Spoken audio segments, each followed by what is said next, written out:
Allora, io inizierei, anche se diciamo non rispettiamo il quarto d'ora accademico, ma facciamo qualcosa in mezzo per dare subito la parola al professor Stephen Nadler. And so it's a great pleasure to introduce your Stephen Nadler, who is William H. Ahey Second Professor and A.V. Bascom Professor in Humanities at the University of Madison, Wisconsin. Professor Nadler's research focuses on the 17th century philosophy. He has written extensively on Descartes and Cartesianism, Spinoza and Leibniz, and he also works on medieval and early modern Jewish philosophy.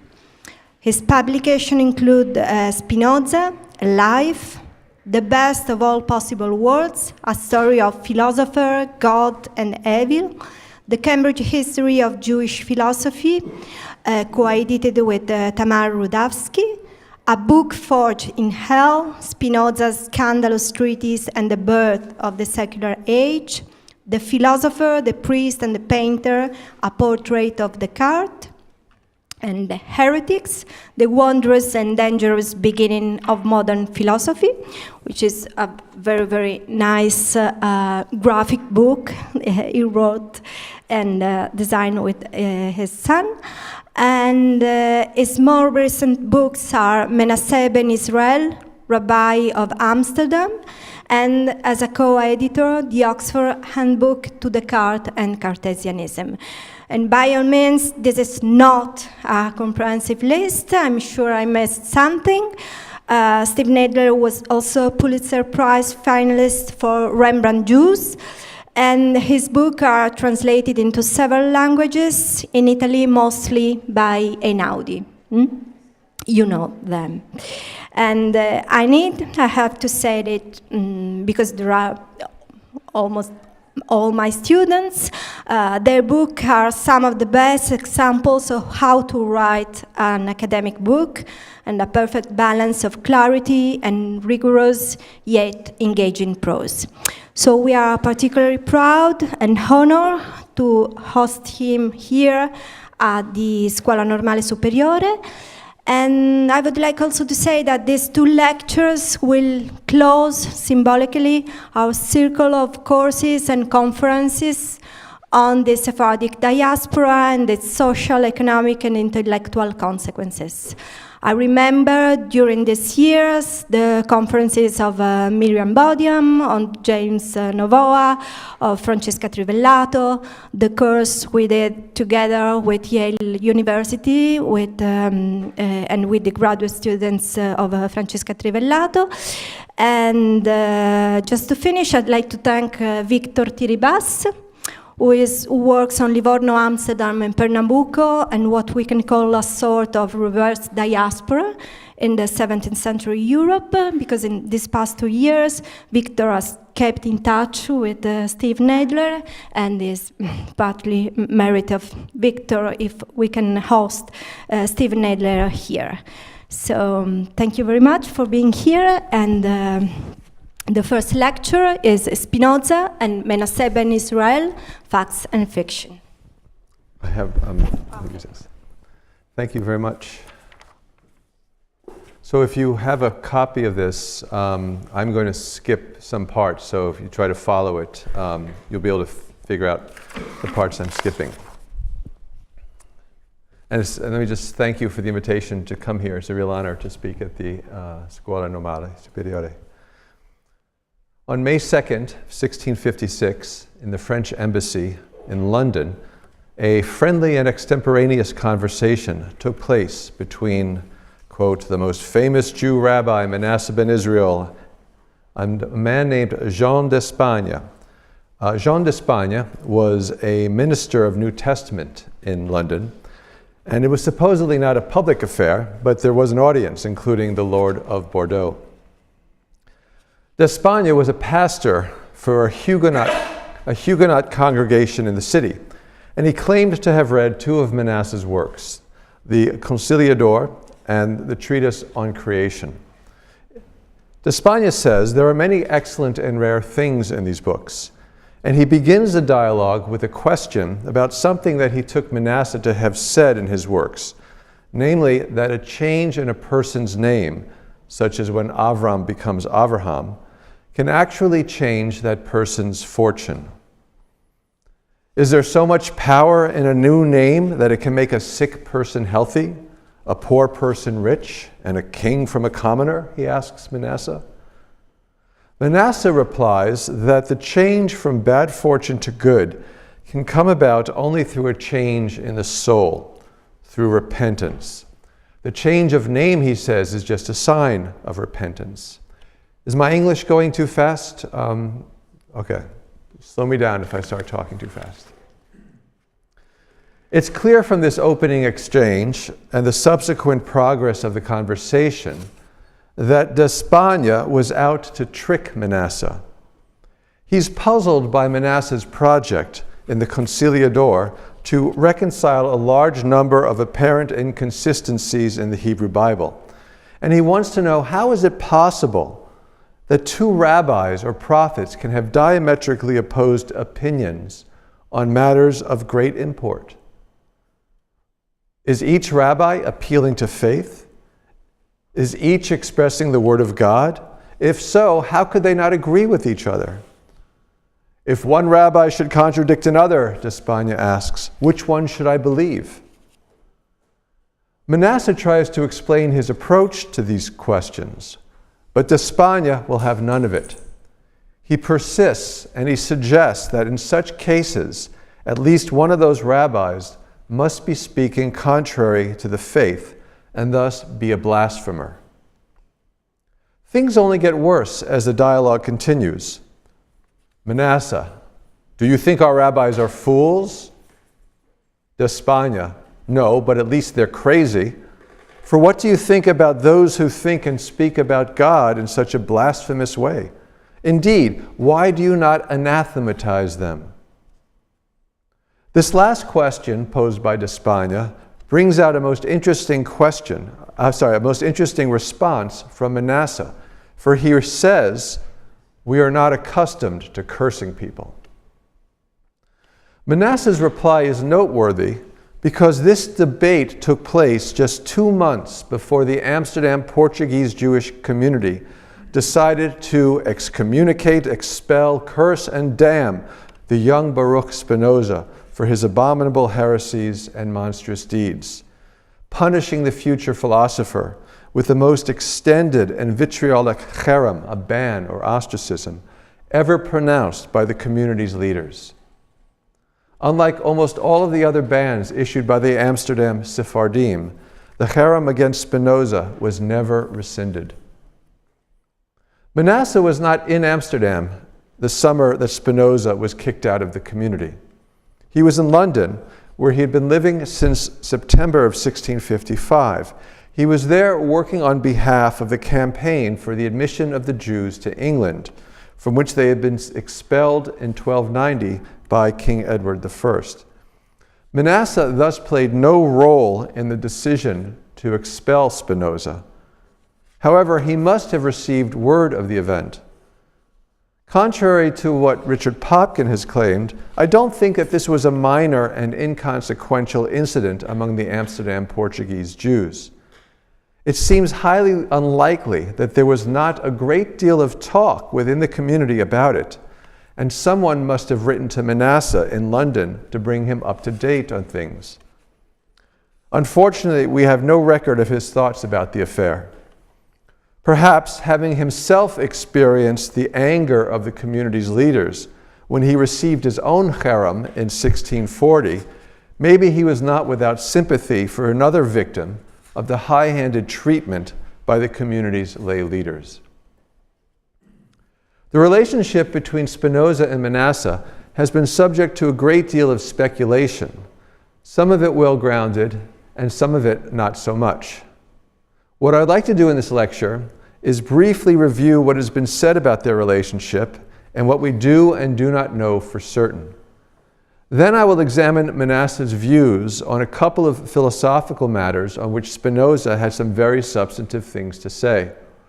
What we will see in the end is that the two men were quite far apart intellectually and spiritually. And thus, despite claims about what may have been Manasseh's influence on Spinoza, it seems very unlikely that it went much beyond teaching him Hebrew and Torah. So let's begin with a common claim that's found in the Spinoza literature, that Manasseh ben Israel was Spinoza's teacher, and that Spinoza was Manasseh's pupil. As a very general claim, this seems fair enough. In the spring of 1622, with the death of Rabbi Isaac Uziel, Manasseh, at the age of 18, took over as rabbi of the Neve Shalom congregation, one of the three Sephardic congregations then in Amsterdam. As far as we know, his teaching duties were limited. His teaching duties in the school consisted and were limited to Hebrew lessons to the youngest classes, and probably Talmud Torah as well, that is, basic instruction in Hebrew Bible, and especially Torah and the prophets. It was not until 1641 when his colleague Isaac Aboab de Fonseca left Amsterdam to serve the Jewish community in Recife, Brazil. Victor, is that how you pronounce Recife in Brazilian? It was only then that Manasseh's teaching extended to the lowest of the two upper levels in the school, that is, grade 6, which included grammar and first lessons in Gemara or Talmud. Manasseh did not teach the most advanced classes in Talmud, however. That was Rabbi Saul Levi Mortera's domain. And I noticed, in that document you had up there, that you could see Saul Levi Mortera's signature on the document. Moreover, Manasseh was relieved of his teaching in grade 6 in the fall of 1648, when Rabbi Judah Jacob Leo took it over. Spinoza, who was born in 1632, was 9 years old when Manasseh started teaching this higher level, and thus would not have been of the minimum eligible age to enter it for another 4 years, not long before Manasseh had to turn it over to Rabbi Leo. This is a very small window of opportunity, essentially 2 years, for Spinoza to engage in any higher studies with Manasseh during the rabbi's time teaching that level in the school. On this basis, it's safe to say that Manasseh was Spinoza's teacher if what we mean is that Spinoza almost certainly at some point sat in Manasseh's classroom in the community's elementary school and learned his Hebrew and basic Torah lessons from him. Can we say anything more? Did Spinoza also study Talmud with Manasseh in the late 1640s? There's a chance that he did, although we do not know when Spinoza entered that first of the two upper-level classes. In fact, we do not know if he even did begin those higher studies, and my guess is he probably did not, since his name nowhere appears on the student registers for them. Nor do we know whether Manasseh, when he took over the 6th grade from Rabbi Aboab, was the only teacher of that level. But now let's look at what the literature says. One recent writer says that Spinoza was, of all of Manasseh's students, one of those on whom he undoubtedly placed his greatest hopes. That's what one scholar says. I think we can live with this, although it seems a bit odd for a rabbi to place his greatest hopes in an elementary school student.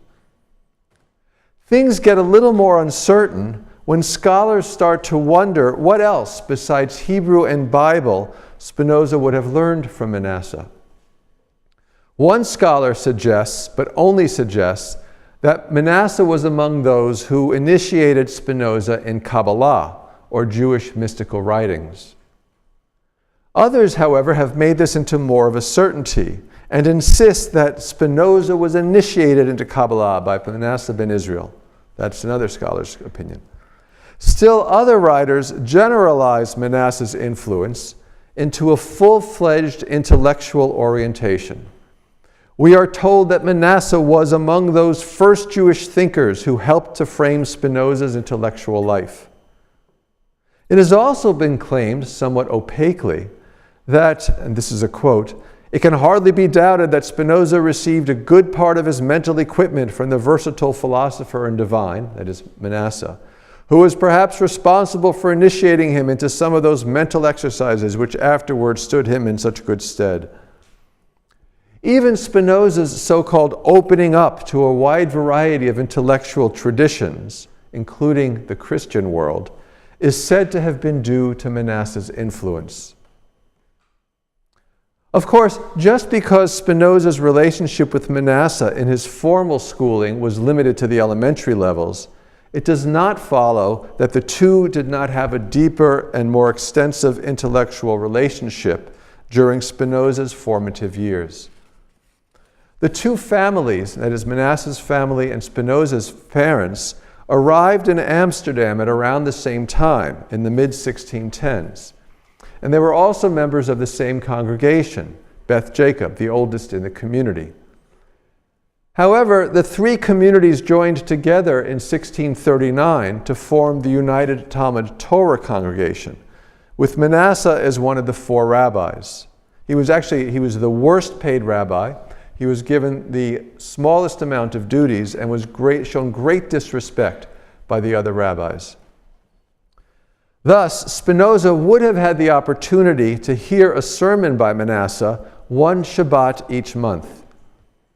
It's also possible that after terminating his schooling to take over his father's business, most likely upon the death of his older brother in 1649, Spinoza maybe continued his education in the yeshiva run by Manasseh and sponsored by the brothers Abraham and Isaac Pereira, but there's nothing to confirm that he did so. One scholar also hypothesizes that, without any evidence whatsoever, that Manasseh came to Spinoza's home to tutor him. There were still other ways in which Spinoza could have been inspired or taught by Manasseh. Manasseh was 28 years Spinoza's senior, and Spinoza may certainly have admired and been captivated by the charismatic rabbi.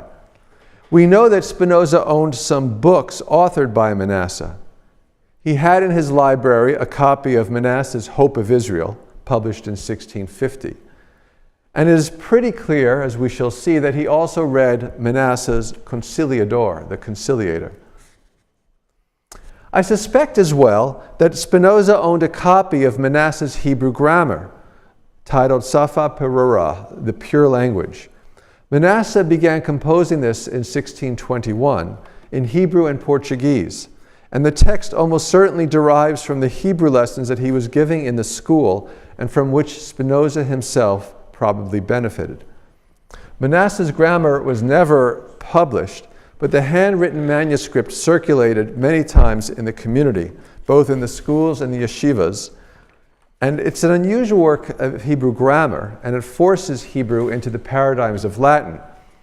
And what's interesting is that Spinoza's own Hebrew grammar, which he wrote in the early 1670s, also uses Latin as the grammatical model and works Hebrew into its paradigm patterns. But this was not uncommon in the period. Finally, among the volumes in Spinoza's library were two very controversial books that bear a connection to Manasseh. One was Isaac Lapere's Pre-Adamites, in which he argues that there existed a race of human beings before God created Adam and Eve. And Manasseh was almost certainly personally acquainted with Lapere and rejected the pre-Adamite hypothesis in his own writings and may have composed a refutation of Lapere's book. The other book in Spinoza's library was the Sefer Elim by Joseph Salomon Delmedigo. Delmedigo was a good friend of the rabbi, and he was responsible for publishing Delmedigo's treatise because Manasseh was a printer, the first Hebrew printer in Amsterdam. Was Spinoza turned on to these authors by Manasseh? It's not inconceivable, which suggests that possibly Manasseh could have played some kind of formative role in the broadening of Spinoza's intellectual horizons. All of this is ripe terrain for speculation. However, there is no documentary evidence, one way or the other, regarding the relationship between Manasseh and Spinoza, and so it must remain nothing more than that, speculation. Still, one cannot help but wonder what Manasseh, much more liberal-minded and ecumenical than the other rabbis, and especially given to a conciliatory approach toward non-Jewish, even Christian learning, what did he think about the decision to permanently ban Spinoza from the Amsterdam community? All right, so now I've created all this uncertainty and skepticism about a relationship between Manasseh and Spinoza. Perhaps there was an educational relationship, perhaps not. We simply don't know. We can speculate, but that's all we can do. But what I want to do now, and for the rest of this lecture, is leave the realm of speculation and turn to Spinoza as a mature thinker and look at more substantive questions on which I think we can draw some certain conclusions. We can begin to get an idea of Spinoza's attitude to the kinds of philosophical and theological projects in which Manasseh engaged by considering his oblique critique of Manasseh's lifelong work trying to reconcile conflicting passages in the Hebrew Bible in the 4-volume Conciliador. Manasseh says, the Bible is in the highest degree true, and it cannot contain any text really contradictory to another. So now the question is, well, what do you do with those texts that do seem to contradict each other? Did God create Adam and Eve at the same time, or did God first create Adam and then take Eve out of Adam's body? Both texts are there, and they seem to be contradictory. Spinoza, however, rejects both of Manasseh's assumptions. That is, he rejects the assumption that everything in the Bible is true, and he rejects the assumption that there are no texts in the Bible that contradict each other. The Bible, for Spinoza, is a work of human literature. It's been handed down through the centuries, and so what we have is a rather corrupt and mutilated text. And it's not necessarily a source of truth, because the authors of Scripture, they were not philosophers, they were not scientists, they weren't even historians or theologians. And so what they say about God, what they say about nature, is not necessarily true. These are simply different human writers over generations who put together haphazardly whose writings were put together haphazardly many centuries later, after they had been composed. And so there is no guarantee, according to Spinoza, that all of the passages in Scripture will cohere with each other. In fact, in the Theological-Political Treatise, Spinoza ridicules those who, believing the Bible to be authored by God, will seek to reconcile all the apparent inconsistencies in this text. He doesn't explicitly name Manasseh here, but it's pretty clear that he is the target. Another relatively easy way to draw a contrast between Spinoza and Manasseh concerns Manasseh's commitment to a robust messianism.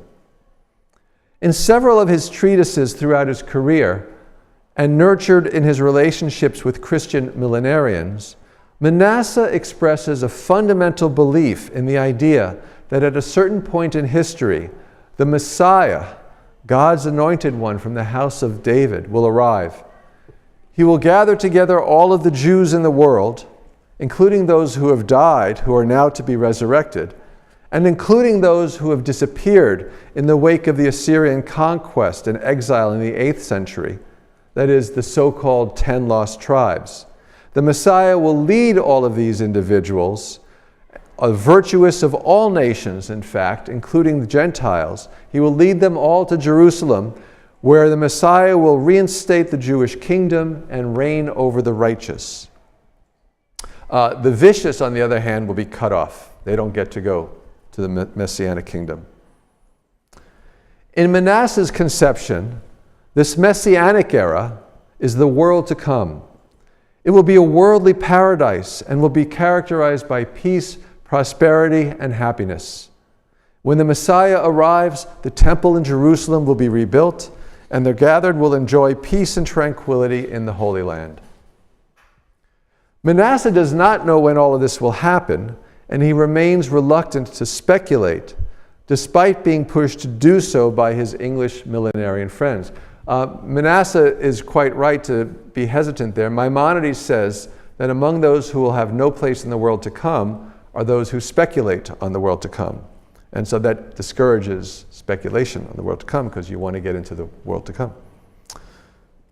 Still, the reported appearance of Israelites in the New World, in what's now Colombia, is proof that the Jewish people are now scattered throughout practically all the corners of the world, a precondition for the coming of the Messiah, according to Manasseh.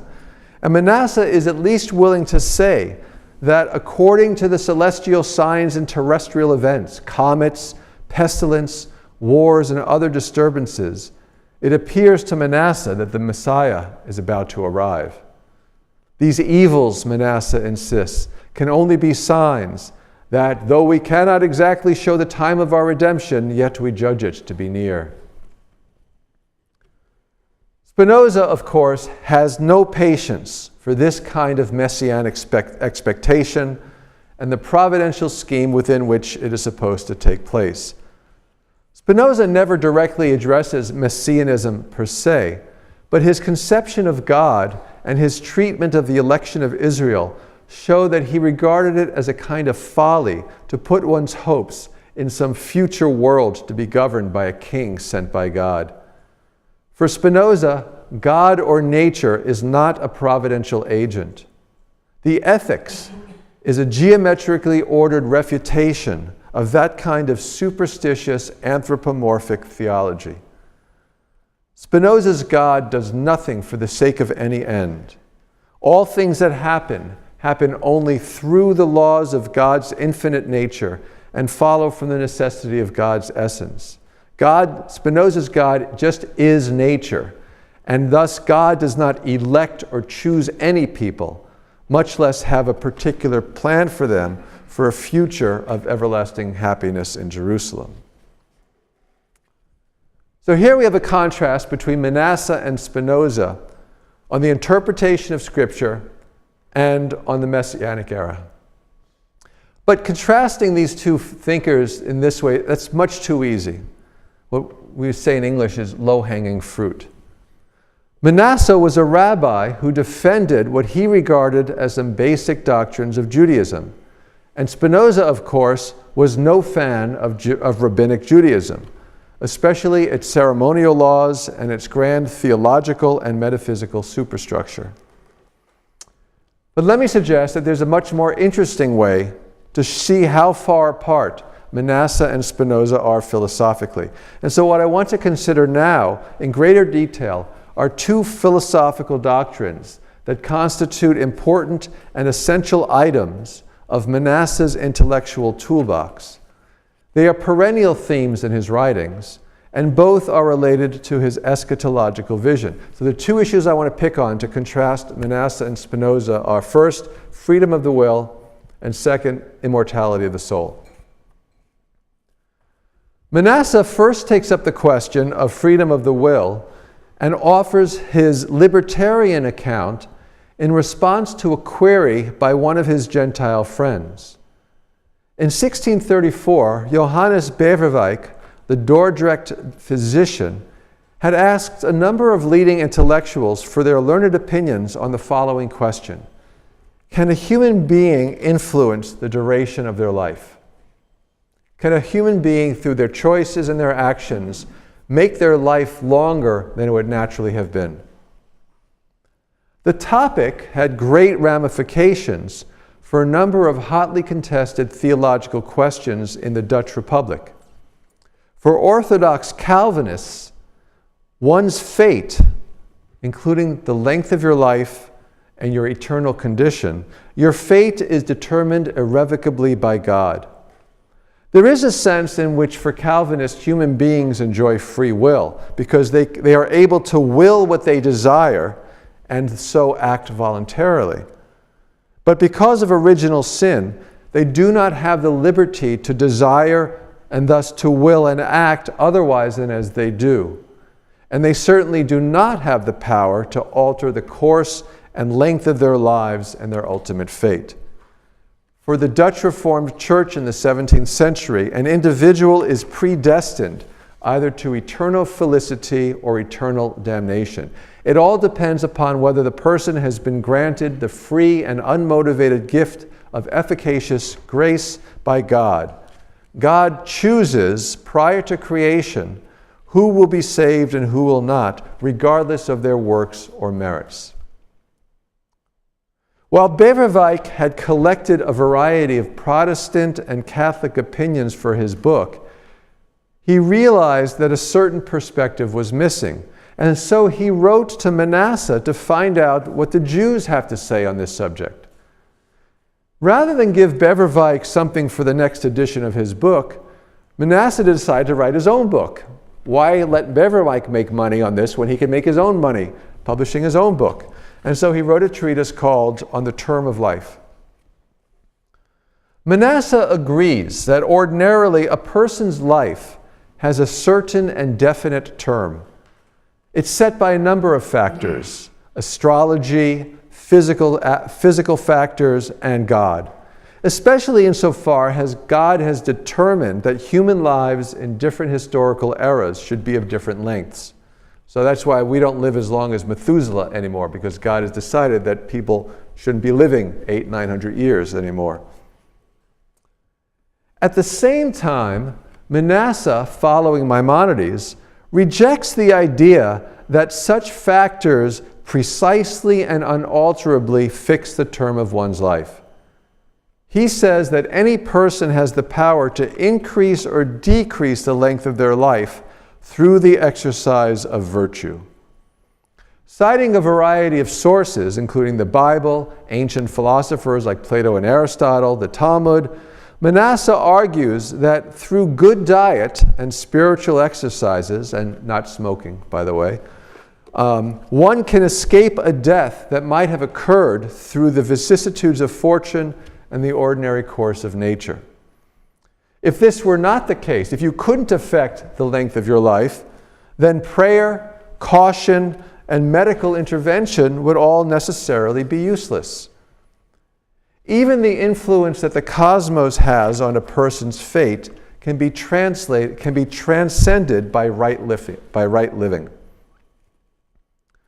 By meditating upon and observing God's commandments, as well as caring for your body, you can take advantage of divine providence and prolong your life. God will lend providence to these people and assistance by disposing all things wisely, without any impediment to free will. God will arrange external circumstances and create conditions in which the exercise of free will is possible, and a person can engage in virtuous action and thus increase the length of their life. The Jewish answer to Beverwijk's question then, at least according to Manasseh, and this is, I would say, a fairly standard Jewish answer to the question, is there is no predestination or even determinism.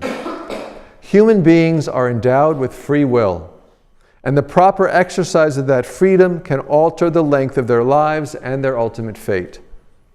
Why else would God issue commands that we're expected to follow if it were not within our power to obey or not obey them as we choose? God would then be unjust. Or it must be that a person is free, either to obtain life through virtue or through vicious actions to bring ruin upon his head. Not even an omniscient God's foreknowledge of how a person will act. So God knows right now what I'm going to do in an hour, in a week, in a year. Not even that foreknowledge of how a person will act destroys one's freedom. Manasseh says, God has known from eternity all future contingent things. Nonetheless, there remains for human beings a liberty by which they can make their lives longer or shorter. In a work titled On Human Weakness, Manasseh adds that while human nature is corrupted by the matter in which it is embedded, so it is weak, and every person will eventually be led to sin. Everybody sins, eventually, although they do so through their own free choice. It's not as if you are forced or compelled to sin. You will sin because you inhabit a body. The will is inclined but not constrained to vicious action by the body's evil urges and its desires. However, it can always act contrary to that evil urge. the Yetzer Hara, although everyone, no matter how virtuous they are, will at least once in their life sin. It goes without saying, but I'll say it anyway, that such a robust conception of free will is soundly rejected by Spinoza. Every act of human volition, like any event in nature, whether we're talking about rocks rolling down hills, leaves falling off of trees, everything that we do, whether it's our body or our minds, everything exists and it is determined by an infinite chain of finite causes, a chain which is itself governed by infinite and eternal causes. As Spinoza says in the Ethics, in the mind there is no absolute, that is, free will. Rather, the mind is caused to will this or that by a cause which is also caused by another, and this again by another, and so on to infinity. To believe in free will for Spinoza, in the sense of an undetermined act of volition, is to fall prey to an illusion generated by ignorance. He says, men think themselves free because they are conscious of their choices and their desires, but are ignorant of the causes that incline them to want and to choose. And thus they never give the faintest thought, even in their dreams, to those causes. While there is, for Spinoza, human freedom, it's certainly not the kind of libertarian freedom that Manasseh requires. And there is certainly no such thing as a free will. On this fundamental philosophical issue regarding human nature, Spinoza and Manasseh are far apart. The illusion of free will, while common, is relatively harmless in the grand scheme of things. It's an illusion, but it doesn't really affect the status of your condition and the actions you perform. In fact, free will is almost a natural epistemic condition of human beings. Of greater concern to Spinoza, and this is the second issue, of greater concern to Spinoza is another false belief, one more deeply grounded in the imagination, more likely to give rise to superstition, and thus most conducive to leading us to a state of bondage. Bondage both to our passions and to ecclesiastic authorities. I'm talking about a belief in the immortality of the soul. In part 5 of the Ethics, Spinoza offers an assault, a strong and vigorous assault on the religious doctrine of the immortality of the soul and the eschatological beliefs that accompany it. In part 5, Spinoza says that there is an eternal part of the mind. What the eternal part of the mind is simply an idea of the essence of the body. And the more knowledge you have of what the body is, and the more knowledge you have of the world around you, the more you have of these true and eternal ideas. But they are just ideas. And because they are eternal, when you die, the ideas will still be there. So all of you know that 1 + 1 = 2. It was 1 + 1 = 2 before you were born. It will be 1 + 1 = 2 after you die. In this life, to the extent that you know that, and you know mathematics, and you know metaphysics, and you know the truths of ethics, all of your knowledge, if it's true and adequate knowledge, is eternal. And to the extent that you are virtuous, you embrace that knowledge in this lifetime. And when you die, the ideas are released. They are there, but you are no longer there. Once the knower's durational life comes to an end, all that remains are these eternal ideas that you possessed. This is not a doctrine of immortality of the soul, at least not in any religiously or spiritually meaningful sense. There is nothing personal about what remains eternally of the human mind. The eternal ideas that I possess in this lifetime and that persist after my death are certainly not an extension of myself. They're just ideas. In other words, for Spinoza, there is no personal immortality. There is no afterlife. There's no eternal fate to be hoped for or feared. When you are dead, you are dead. Now, the doctrine of the immortality of the soul, for Spinoza, is perhaps the most pernicious, the most dangerous of all of the superstitious ideas that religious authorities encourage in people. The belief in an immortal self leads to a life governed by the passions of hope and fear, hope for eternal reward and fear of eternal punishment. And these emotions about the fate of one's soul in some alleged world to come are extremely strong and will dominate your emotional life. A person will do anything to earn that divine reward and avoid that divine punishment. And preachers, priests, and rabbis say that they know precisely what you need to do to achieve that desired eternal outcome. The result of this combustible combination of desperation among people and deception perpetrated by ministers is obedience by the people to the ministers. If you think your soul is immortal, you will obey whatever the preachers tell you to do. People will throw themselves at the mercy of clerical authorities and allow them to dictate their behavior and run their lives and even their state. The upshot is not only psychological bondage to the passions, where desire is guided not by reason but by the emotions of hope and fear, but a social and political bondage as well. Spinoza's point is that there is no afterlife. There are no eternal rewards or punishments.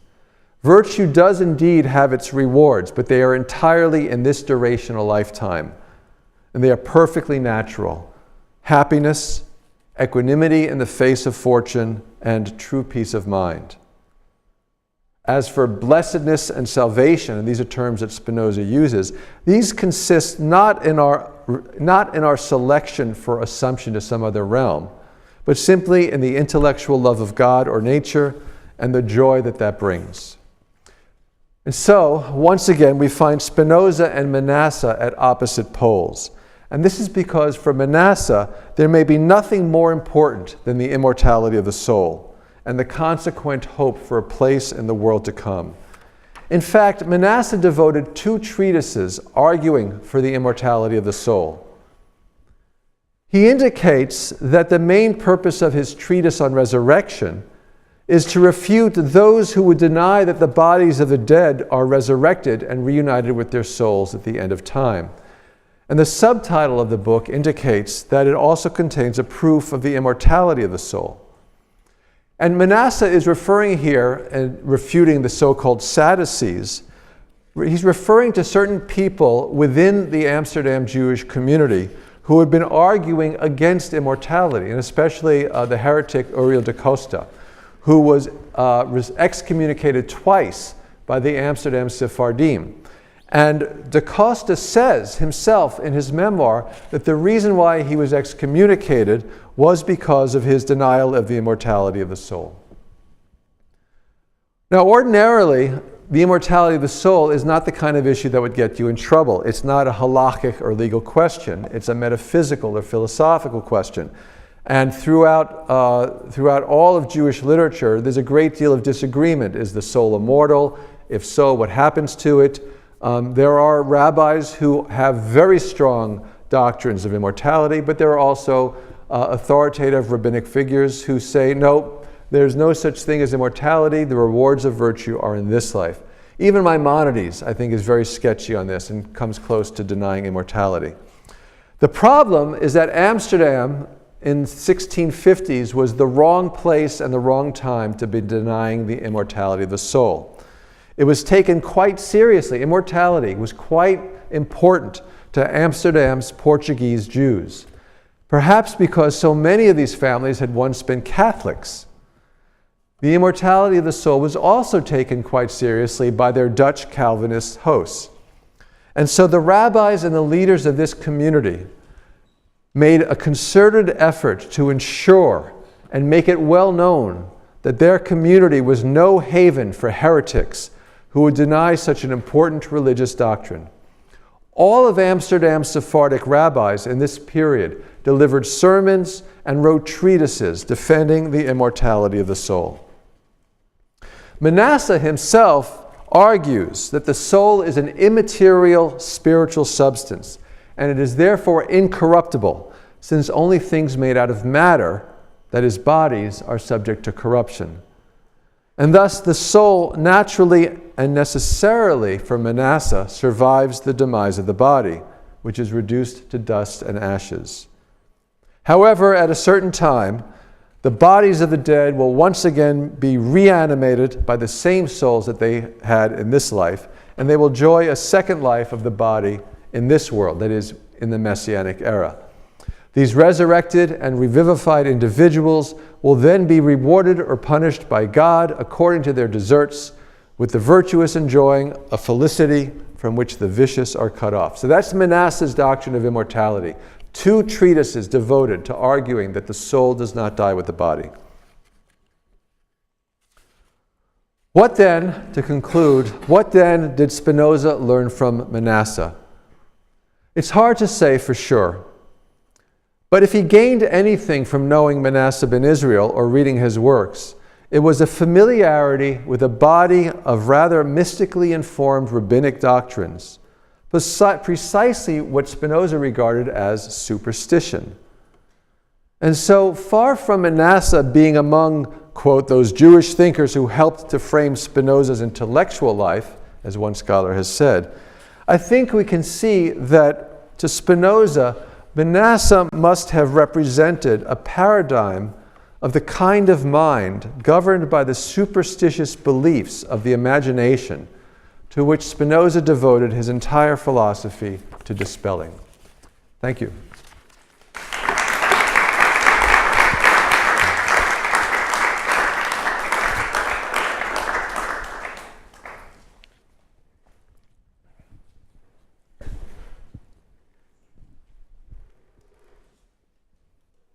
Thank you very much, Steve, for this really compelling conference. And I would like to open the floor to questions from the audience. Please feel free to ask questions either in Italian or in English.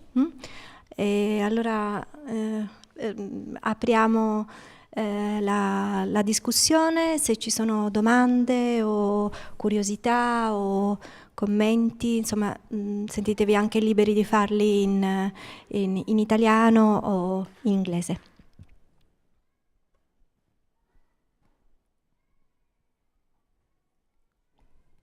Victor.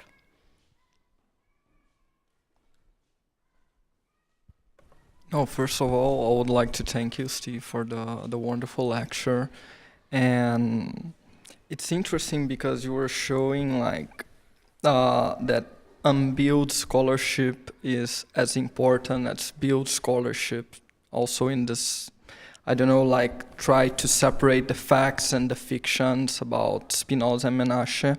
And I was wondering, why did Manasseh write a book about immortality of the soul in 1651? When the debate was concentrated majorly in the 1620s and 1630s. So why did he bring back this point once again before Spinoza's ban? And one point that it's interesting, maybe it's a connection between Manasseh and Spinoza, it's that 2 books in which we have poetries of Daniel Ribera and Juan de Prado were printed in Manasseh's press in 1656. So without Manasseh overseeing the Yeah. We don't know if Manasseh maybe discussed one of these books with the authors because it was a book about martyrdom, Jewish martyrdom. But it was probably printed by David de Castro, Tartas. But what it's interesting is that we have some indications that at least there was some sort of common circle of authors gravitating maybe around Spinoza and Manasseh, like Ribera, Prado. We don't know if they knew each other. And in the same page where we have the ban of Prado and Spinoza, we have also a request of Manasseh's brother-in-law to go to London to carry some liturgical material. So probably he was one of these people who brought the news about Spinoza's affair in the community, because it was more or less in the same time. So no, it's just a suggestion. I don't know if there is some possible relation between like Manasseh, the printing of these two books, and the circle of Spinoza.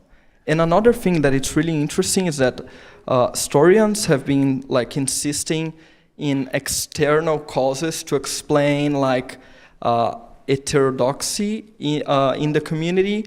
But we can also think that the debate between rabbis was also like one internal cause to Spinoza and other Jewish members of the congregation to doubt about, rabbis' proposition, because in Amsterdam we have like a really effervescent intellectual debate inside the community.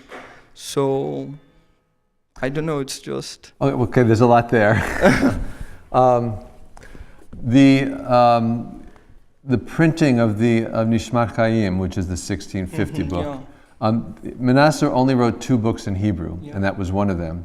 And because he wrote it in Hebrew, it's clear it's not directed at the Amsterdam Sephardic community, because most of them wouldn't have had good enough Hebrew to read it. So it's directed towards the wider diaspora. Why did he write it? It could be that there were these heterodox tendencies, either in Amsterdam or in the broader diaspora, Ashkenazic or Sephardic. But it's primarily a treatise on the resurrection of the soul, resurrection of the body, and only, in addition, supplementally on the immortality of the soul. So for all we know, and this is something that I think can be researched, were there debates, just as Maimonides had to write a treatise on the resurrection of the body because he was perceived to be denying it in his writings. So perhaps there were these debates in the period in which there was a tendency to deny the resurrection of the body and immortality of the soul. 1651 would be a little too early to say that Spinoza was, so like 1651, so he was 19 at the time. Is that right? Yeah, 1632, 19. It may be that, I do think Spinoza was precocious, and his philosophical views came to him as quite a young man, because he was put into harem at the age of 23. So just 4 years after that. So maybe already by then Spinoza was suggesting, maybe not, we don't know, it's an interesting thing to pursue. There's no question that, what I don't mean to deny is that Spinoza knew Manasseh. It was still a relatively small community. It was a small neighborhood. Manasseh, knew Rembrandt. Spinoza, did Spinoza know Rembrandt? Who knows? Probably not. But Manasseh was one of the rabbis of his community, and so it wouldn't be strange if there were personal relations between them. My point is mainly that this myth that Manasseh helped create Spinoza and gave him his intellectual outlook just doesn't, not only does it not have a basis in any documentation, but, and not just the mature Spinoza, but the Spinoza who earned his harem in 1656, we have good evidence for thinking that in 1656 Spinoza was saying just the kinds of things that appear in his mature treatises. And these are not the kinds of things that Manasseh could have stood for. So if, we're supposed to believe that the rabbis were greatly disappointed in Spinoza, and I suspect Manasseh would have been too.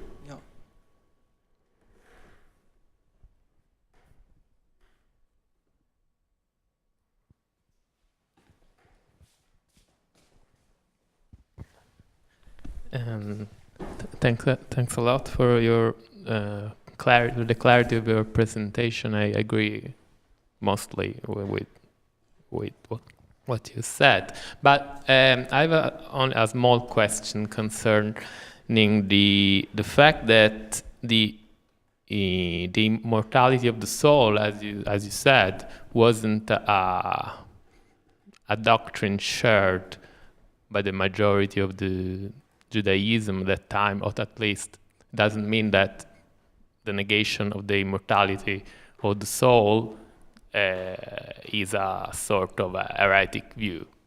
But what the fact is that for Maimonides and many others after him, the doctrine of the resurrection of the dead was one of the 13th principles of Judaism. And these two doctrines, in a way, are closely interconnected. So, in a way, is it true what you said? But negating the immortality of the soul, it's the same. I think that how could you? So, no, it's a good question, because the resurrection of the dead is one of Maimonides' 13 principles. It's interesting that the immortality of the soul is not. But you're right, they are closely related doctrines. But it is interesting that Maimonides does not specifically include the immortality of the soul. Moreover, there was a great deal of rabbinic resistance to Maimonides dogmatizing Judaism with these 13 tenets.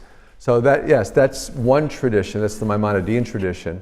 But then again, there are significant rabbinic figures who either say nothing about the immortality of the soul, or who argue against the kind of dualism that it seems to require.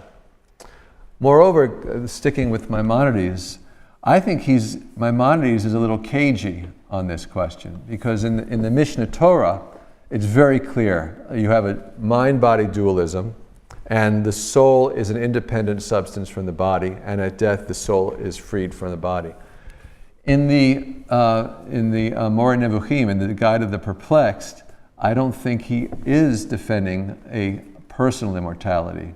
The acquired intellect that exists after a person's death. I think Spinoza's view here is a natural, logical culmination of a certain rationalistic tendency in medieval Jewish philosophy. In Maimonides and Gersonides, I think it ends in Spinoza. But your point's well taken. However, even if Maimonides dogmatizes that, it still doesn't become a halakhic issue for that reason. It's not like it's not like you would be undermining one of the 613 mitzvot of the Torah. In fact, in the Torah, there is no immortality. It doesn't appear at all.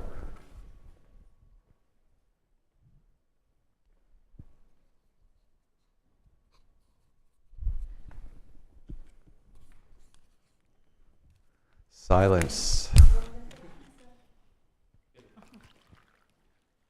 No other questions? I can. So perhaps I can. I have two, and so the first one is also reading from your books. Is my impression is that all these kind of debates about the immortality of the soul, the sin and the punishment, are debates that could grow in a mixed environment, or in a place like the Amsterdam Sephardic community that was inside a Christian environment. So this kind of interplay of intricacy of dogmatic question taken from Judaism and Christianism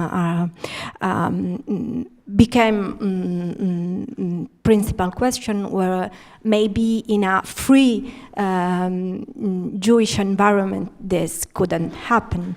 And so is there, so you said that for Spinoza, Menasseh was a kind of paradigm of superstitious belief. And is there any place in Spinoza treatise or in letters or in Spinoza reflection where this idea of this superstitious belief of interplay between Christian and Hebrew superstition is coming out? This idea that I would say this intricacy of debates is coming from either Christian, either Jewish superstition. Right. He has to be careful. I like the way you put it, because it's one of the questions often pursued by Spinoza scholars is, what made Spinoza? Who made Spinoza the heretic? Was it Juan de Prada? Was it Franciscus van den Enden? Was it, did he have some kind of personal trauma? But I think the answer to the question of, who corrupted Spinoza is Amsterdam. Because in Amsterdam at that time, you could meet, discuss, and read things that you couldn't do in any other city in Europe at the time. Certainly not in Paris, or even in Venice, Venice had the mentoring community for the Amsterdam Jews, but they were confined to a ghetto. Amsterdam was special. But to get to your question, Spinoza has to be careful. He can attack Jews and Judaism, as he does quite strongly in the Theological-Political treatise, but he has to be a little bit more cautious when attacking Christianity. And so he can rail against the superstitious ceremonies of the Jews, because, no one's going to punish him for that. He's already been punished for that. But you don't want to write an anti-Christian book. Even in Amsterdam, there are limits. Even when you're writing in Latin, and even when you don't put your name on the cover page, or even the publisher's name. But I think he does take swipes at both Jewish and Christian superstition in the Theological-Political treatise, more explicitly Jewish, but you don't have to read far between the lines to see him also taking on Christian superstitious beliefs. On the other hand, Spinoza says that the ancient prophets were ordinary, uneducated folks. The prophets of the Hebrew Bible, they were farmers, they were rustics, they were shepherds, and so they didn't know anything about science, they didn't know anything about philosophy, they didn't know theology. So what they have to say about those things, it's worthless. They were very moral people, and they were very good storytellers, so the stories of the Bible are morally edifying. However, the greatest of all the prophets was a philosopher. It wasn't Moses, it was Jesus. And so the real, in a way, one of the heroes of Spinoza's philosophy is Jesus, not as some kind of literal son of God, but as the only prophet who was also a philosopher and who knew the correct moral truths, not through the imagination, but through the intellect. Does that answer your question? Okay. Maybe my other question was what you think about the idea, like Jovel idea or many other scholar about Marranism and about the relationship between this kind of Marranism and Spinoza. I don't buy it at all. So there's 5 schools of thought. One is that Spinoza is a Dutch thinker and has nothing to do with Jewish tradition, Jewish thinking at all. That can't be right.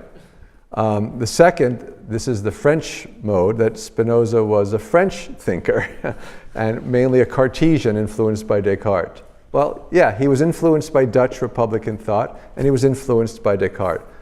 The third is that, and I think this is the right way, that there are all of these traditions culminating in Spinoza. French Cartesianism, Dutch Republican thought, Hobbes, so British political thought in Latin translations because he couldn't read English. But the Jewish intellectual tradition was crucial. You can't read and understand Spinoza unless you've read Maimonides and Gersonides. And Spinoza quotes Ibn Ezra. You can't understand even parts 4 and 5 of the Ethics without putting it in this Jewish philosophical tradition. However, I think Jovel is wrong to think that the Marrano tradition is relevant. First of all, Spinoza was not a Marrano. He was born and raised in an open Jewish community. So there was no hidden, his parents had been Marranos, And many members of the community had been Marranos, including most of the rabbis. But Spinoza was not himself a Marrano. He never had to hide his Jewish identity. And I just don't see this esoteric, exoteric distinction. So one way of reading Spinoza is that there's the surface text, but then there's the esoteric text, the secret text. But you read Spinoza, you think the surface text is so amazingly bold, you think, oh my God, what could the esoteric text be? What could the secret message be here? Because the surface message is, well, God is just nature, there's no free will, miracles are impossible, the Bible is just a work of human literature. All right, so what's the secret message? So.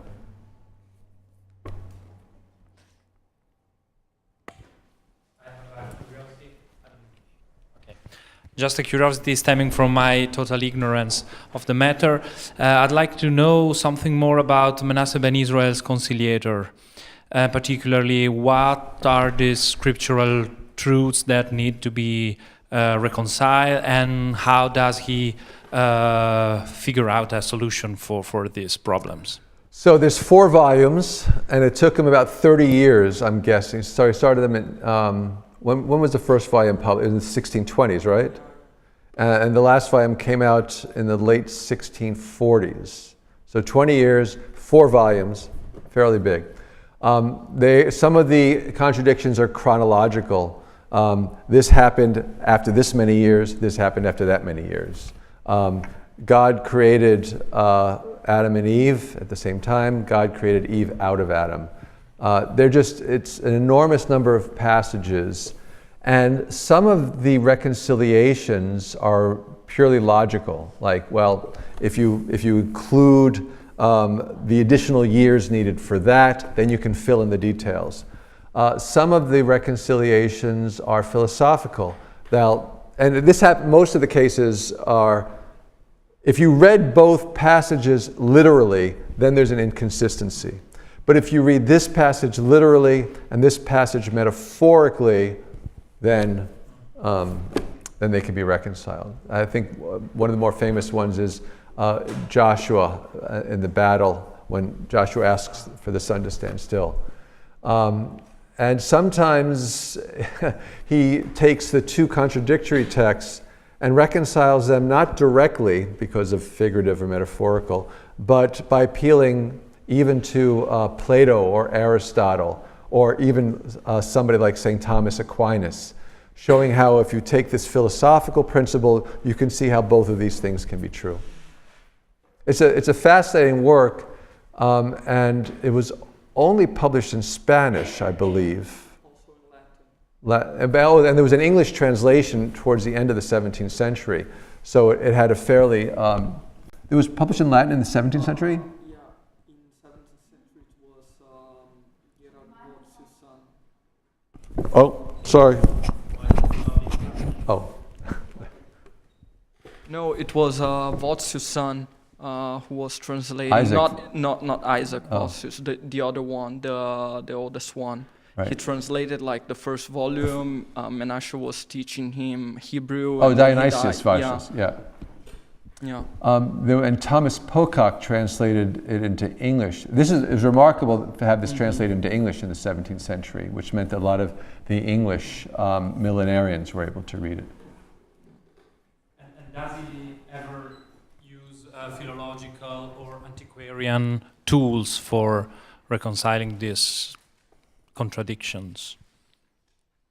You mean working with the Hebrew text? The Hebrew text, but also with objects, medals, archaeological sources. No, I don't recall. So I'll confess I haven't read all 4 volumes. I've read a lot of it, and I don't recall coming across any like biblical history or biblical archaeology. Biblical chronology, yes, and he's an early Jewish chronologer. And he does do a lot with the Hebrew language, showing how certain words are ambiguous. And so, again, that's the metaphorical versus literal reading. If you read the Hebrew term, let me just think of a good example, regel, foot. It could mean literally a foot, or it could mean at the base of something. But no, I can't think of any instances where he uses coins, metallurgy, or archaeological evidence. So maybe you know, when does biblical archaeology really begin? No. Okay. I think there's a hand up back there. At one point in your lecture, you cited the counter-remonstrant view of the determination of desire. My doubt is, at least superficially, this sounds quite similar to Spinoza's own view of determination of desire, in the sense that the illusion of will comes from being conscious of the volition, but not of its cause. So my doubt is, at what point do you see the rupture, the difference between this view, counter-remonstrant view, and Spinoza's view of determination of desire? That's a very good question, because they both agree that there is no such thing as free will. And especially if by freedom you mean, I did this, but I could have done that. But the differences are very clear, because the counter-remonstrant view, that is the Orthodox Calvinist view, is that your fate is predetermined by a providential God. And there is no providential God in Spinoza. God is just nature. So even though the things you do are necessitated by prior causes, you want to distinguish determinism from predeterminism. Spinoza is a determinist, but he's not a predeterminist, because there's no plan, there's no selection, no choice is made by a providential God. So it comes to the identity between God's intellect and God's will. Yes. More or less. And Spinoza says that will and intellect are not part of God's essence. They are part of natura naturata, that is what follows from God. And so they are just as much effects of God as all the other finite things in nature.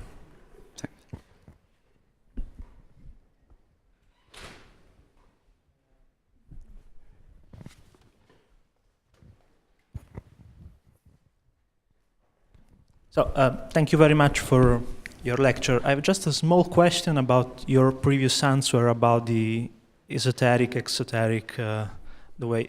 Right. Concerning the ethics, I agree with you, because the ethics is very clear about it's impossible to read behind the lines. But some doubts about the Theological-Political treatise, because I have in mind, for example, the correspondence between Spinoza and Oldenburg, and Oldenburg is really puzzled by what Spinoza wants to say. At the beginning, he doesn't understand to what an extent he's a radical thinker. So he asks him, but how you can say that there is God will and everything is necessary. He's very puzzled by necessitarianism and all other things. And step by step, Spinoza starts revealing what he really thinks. Right. So I think that in the case of, especially what he says about God in the treatise, things are a little bit more complicated. Just to know, what do you think about that? I would distinguish between the esoteric-exoteric distinction versus I think Spinoza means everything he says, but doesn't say everything he means. Okay. And if you read you're right, the ethics, there's no lines to read between, it's all there. The Theological-Political treatise, I think, if you read the ethics and then read the Theological-Political treatise, you'll see a lot more but at the same time, the notion of an esoteric doctrine, especially as Strauss proposes requires you to say that he says P many times, but he means not P. And that can't be the case. So, and if you read in the Theological-Political treatise, when he explains what is divine providence, he says it's just the order of nature. That seems to come pretty close to the ethics. So, not esoteric, but maybe holding back a little bit. Does that work for you? Okay.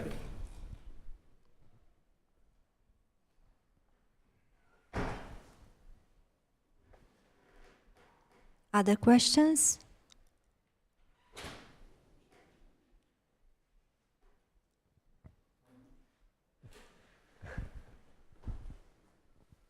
since you are here, we have the opportunity. If I may, another question. No, I'm just a curiosity. You mentioned another important thinker, Uriel da Costa, which is a crucial figure to understand Spinoza's rejection of immortality of the soul. And the curiosity is this: we hadn't time to speak about Uriel da Costa, but concerning facts and myths, what's your opinion about the authorship of the exemplar Humane Vitae? I mean, because you know that in recent years some research has been done arguing that this treatise was basically a forgery, right. And that's only a curiosity. I can't say I have a strong view on that. As long as the debate is ongoing, I'm willing to take it at face value. I don't see any reason to doubt it, at least in terms of what's actually said in the memoir, because he refers to both to the treatise, the published treatise and his unpublished writings. So whoever wrote that had access to his manuscripts. But I wouldn't pretend to be a Uriel da Costa expert, so I rely on what seems to still be an ongoing debate. But we also know that da Costa, regardless of what he says in the memoir, we know that he did write a treatise in 1623 against the immortality of the soul. And that when he received the cherem in Hamburg and Venice and Amsterdam, that this was one of the aggravating factors.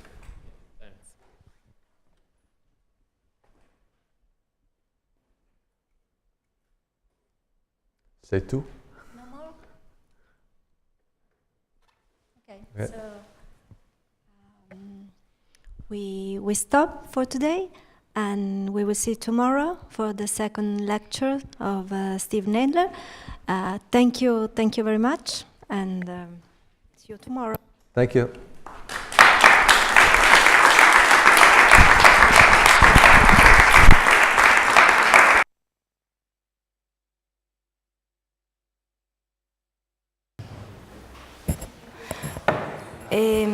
Allora, grazie a tutti di essere qui. Noi volevamo iniziare subito perché proprio ora alle 11 in tutta Italia insegnanti, studenti, cittadini che vogliono riflettere sulla libertà di pensiero e di insegnamento decidono di interrompere le loro attività e leggere i 2 articoli della Costituzione 21 e 33. Io, sono le 11, non trovo migliore occasione e momento di un seminario su Spinoza e sul Trattato Teologico-Politico per rubarvi 2 minuti e farlo. Penso sia importante, aderire e tenere insieme i nostri interessi con il presente. Articolo 21 della Costituzione. Tutti hanno diritto di manifestare liberamente il proprio pensiero con la parola, lo scritto e ogni altro mezzo di diffusione. La stampa non può essere soggetta ad autorizzazioni o censure. Si può procedere a sequestro soltanto per atto motivato dell'autorità giudiziaria nel caso di delitti per i quali la legge sulla stampa espressamente lo autorizzi, o nel caso di violazione delle norme che la legge stessa prescriva per l'indicazione dei responsabili. In tali casi, quando vi sia assoluta urgenza e non sia possibile il tempestivo intervento dell'autorità giudiziaria, il sequestro della stampa periodica può essere eseguito da ufficiali di polizia giudiziaria che devono immediatamente e non mai oltre 24 ore fare denunzia all'autorità giudiziaria. Se questa non lo convalida nelle 24 ore successive, il sequestro si intende revocato e privo di ogni effetto.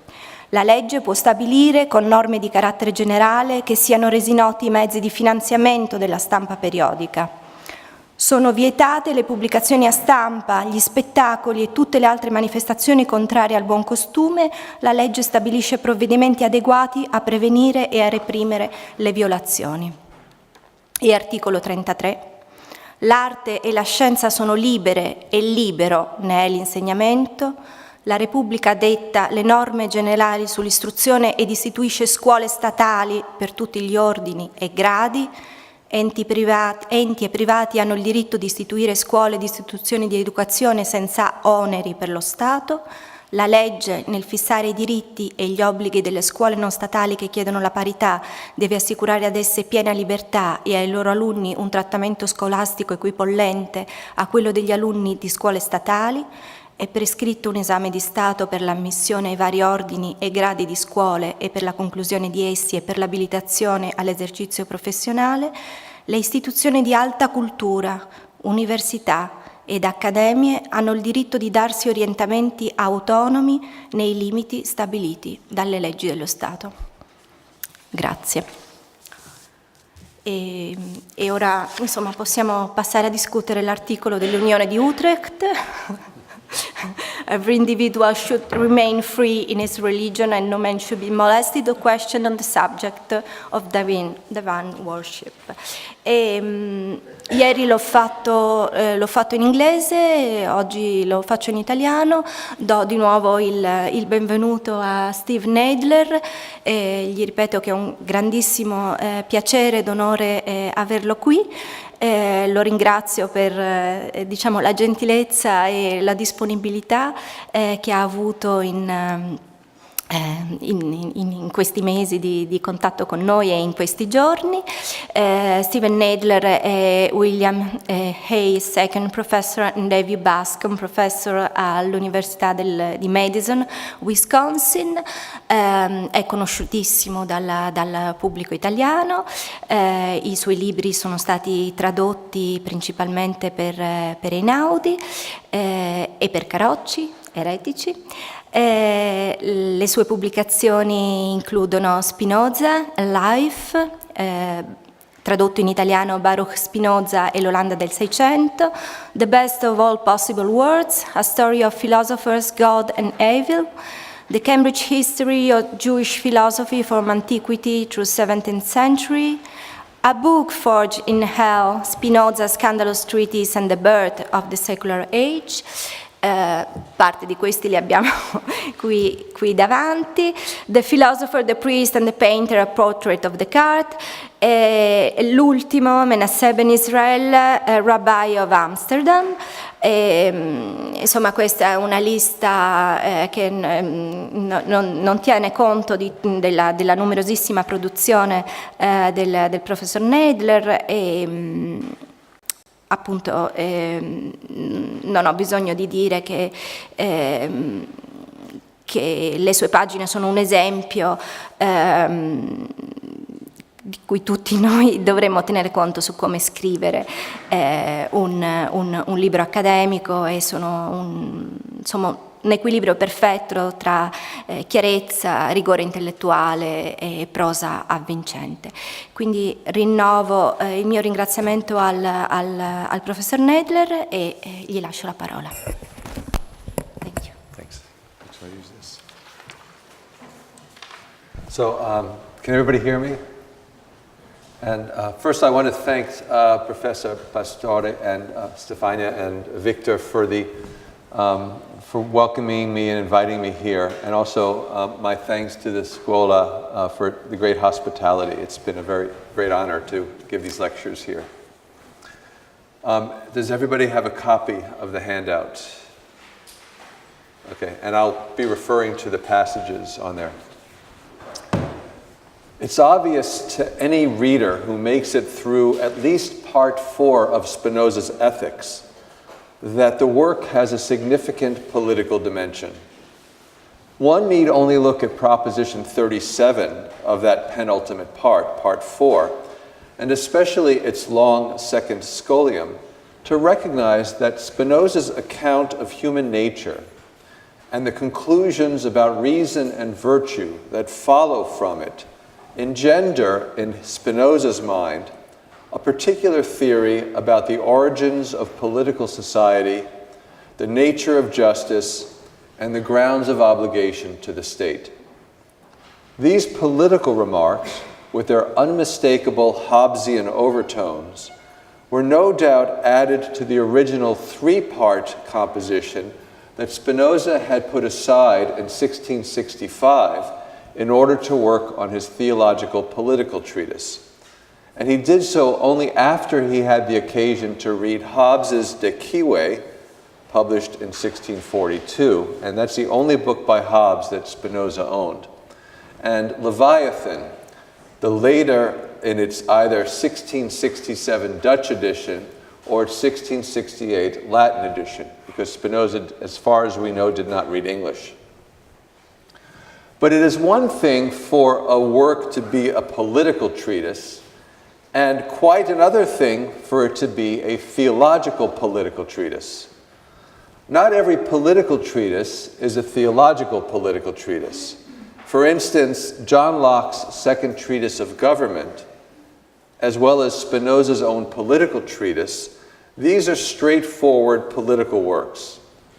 On the other hand, Hobbes' Leviathan, John Milton's Areopagitica, and of course Spinoza's own theological political treatise, these are treatises that fall under both categories. They are both political treatises and theological political treatises.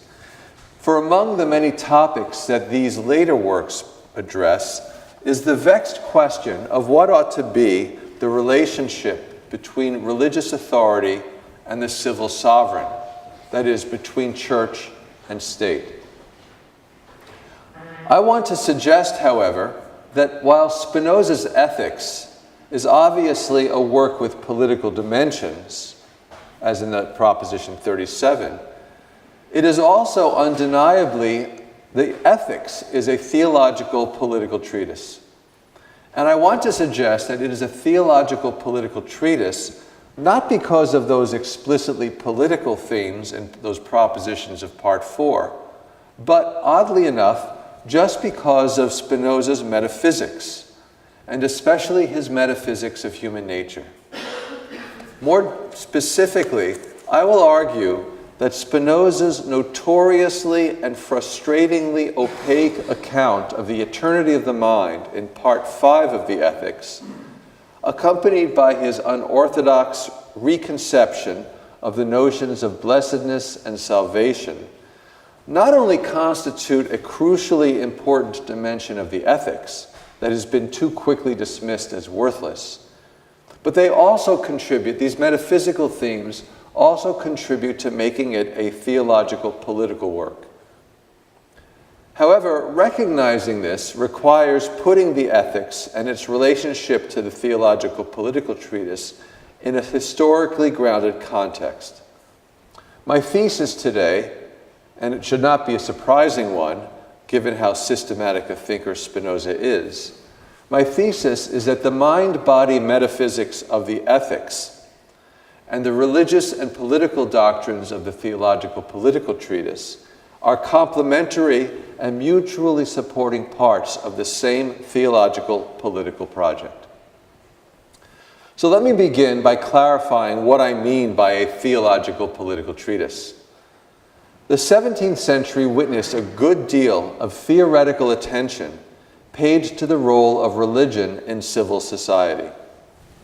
In the competition between political and religious authority for state power, as well as for the hearts and minds and the bodies of the people, thinkers such as Hugo Grotius, Thomas Hobbes, John Milton, Pierre et Jean de la Cour, and of course Spinoza raised the question as to what ought to be the proper relationship between the theological and the political. Should the political be subservient to the theological, with a nation ultimately governed by its clerics and its laws restricted, even commanded by theological principles? Or, on the other hand, should a polity's religious life, like its other aspects, be controlled by the secular authorities? Should the church rule the state, or should the state rule the church? Or, in fact, should one have nothing whatsoever to do with the other? Should they be totally independent entities? The theological-political question was particularly acute in a new nation like the United Provinces of the Netherlands, whose birth occurred in a time of heavy religious warfare.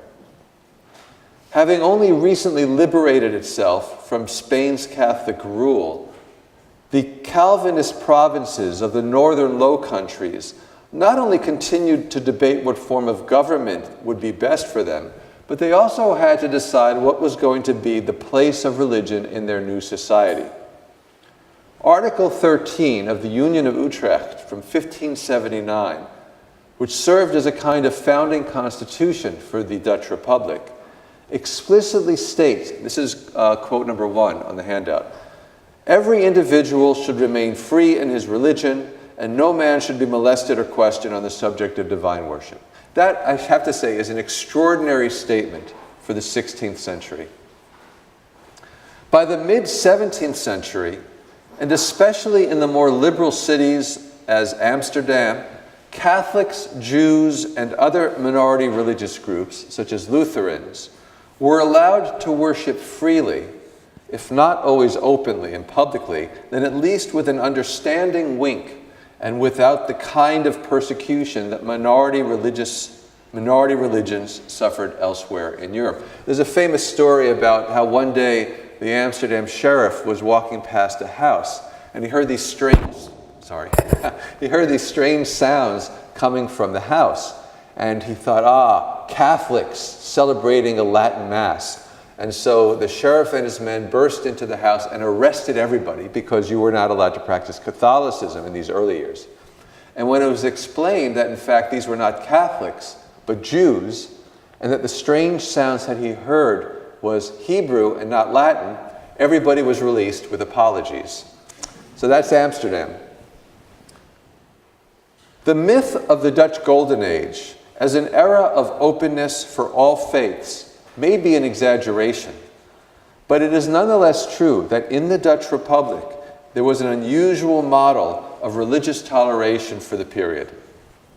Still, the Dutch Reformed Church dominated Dutch life. It enjoyed enormous advantages and protection over other confessions. And the Dutch Reformed Church constituted the Republic's privileged, if not its established, denomination. Public worship, as well as public office, was for a long time limited to members of the Dutch Reformed Church. Although it's interesting that only 20% of the population of the Dutch Republic in this period were formal members of the church.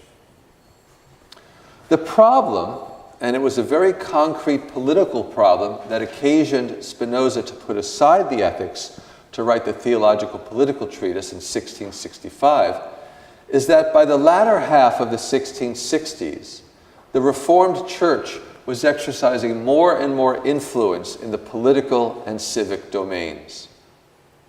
To Spinoza and like-minded thinkers, this was definitely not a good development. The Reformed Church was effectively working to undermine the relatively liberal politics, secular culture, and principles of toleration that characterized Holland and the other provinces during the decades of the True Freedom. This was the first stadhouderless period that began in 1650 under the leadership of Johan de Witt, and it would last until 1672, when de Witt and his partisans were violently overthrown by the Orangist camp and their ecclesiastic allies, who then installed Willem III as stadhouder. De Witt and his brother were literally torn apart in a public square, and we have reports of their bodies being eaten by some of the crowd, the rabble.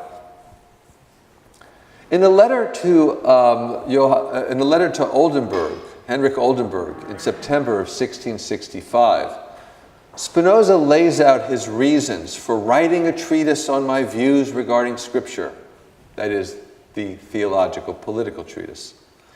Spinoza says that the reasons for writing this treatise include combating the prejudices of the theologians, and defending the freedom of philosophizing and the freedom of saying what we think.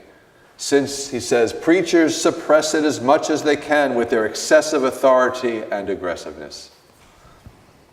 What worried Spinoza was not just that these conservative Reformed preachers were influencing national and international policy, including military strategy against the French, and even in some towns dictating local government, but they were also striving to impose their rigid, highly sectarian religious, social, and ethical mores upon civil society, and thereby harming the everyday lives and especially the freedom of ordinary citizens.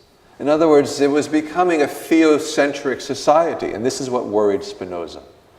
The conservative pastors, known as the Fuchsians, because they were inspired by Gijsbertus Fuchsius, the firebrand rector of the University of Utrecht, and I should say a raving anti-Semite, the conservative pastors were chafing against the limitations that the more liberal regions of the states of Holland sought to impose upon their authority.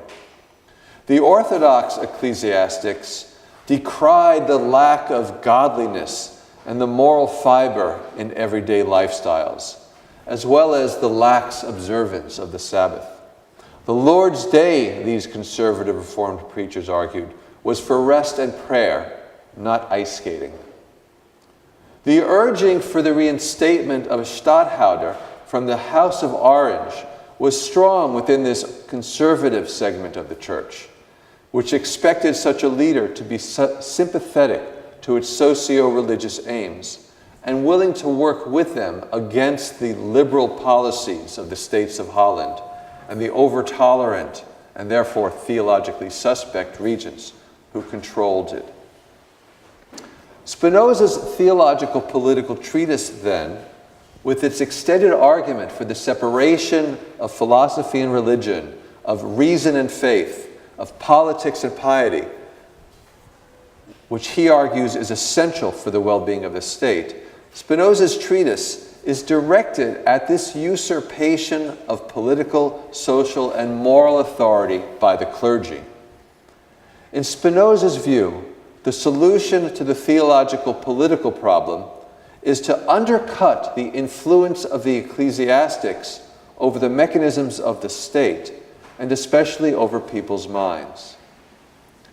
To counter this nefarious tendency, Spinoza must do some serious debunking.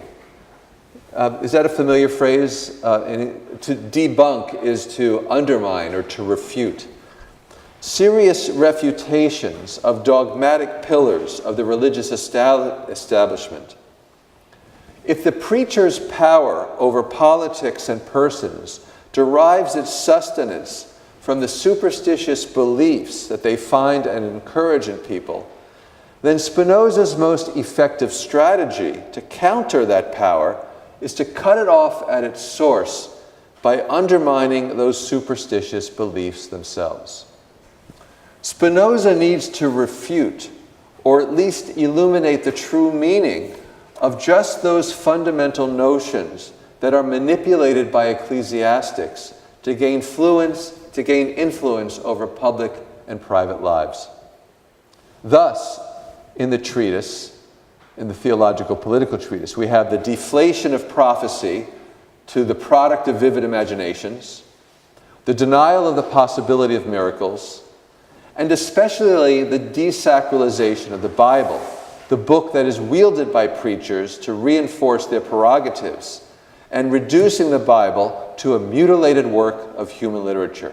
All of these elements of the Theological-Political treatise, deflating the Bible, denying miracles, and reducing prophecy to mere imagination, all of these elements are geared toward weakening the authority of the ecclesiastics and reducing the influence they have over people's beliefs and behaviors. To see how this is supposed to work, so let me lay out the strategy of the real Theological-Political treatise, and then I'll show you why the Ethics is also a Theological-Political treatise. So to see how this works, let's first consider some of those superstitious beliefs. In the preface to the Theological-Political treatise, Spinoza offers a kind of natural history of religion. As Spinoza sees it, our natural response in the face of the slings and arrows of outrageous fortune is superstition. As long as things are going well, we are content to rely on our own resources. A person who is satisfied with their lot does not generally seek supernatural aid or even the help of other mortals. This is quote number 2 on the handout. Does everybody, I know some people came in late. There's a handout with some passages. And there they are. Sorry. Well done, Victor. If men could manage all their affairs by a definite plan, or if fortune were always favorable to them, then no one would be in the grip of superstition. However, once their hopes are dashed and their fears are realized, as they are in such a tight spot that they cannot decide on any plan, people will quickly turn to certain modes of behavior calculated to reverse the course of events and to make things go their way again. This is quote number 3. When they are prospering, even if they are quite inexperienced, they are generally so full of their own wisdom that they think themselves wronged if anyone wants to give them advice, whereas in adversity they do not know where to turn and beg for advice from everyone. They hear no advice so foolish, so absurd, or groundless that they do not follow it. To those who are down on their luck or afraid of what lies ahead, the most trivial occurrences will appear as harbingers of good or bad fortune, and unusual phenomena will be taken to reveal the beneficent or malevolent will of the deities.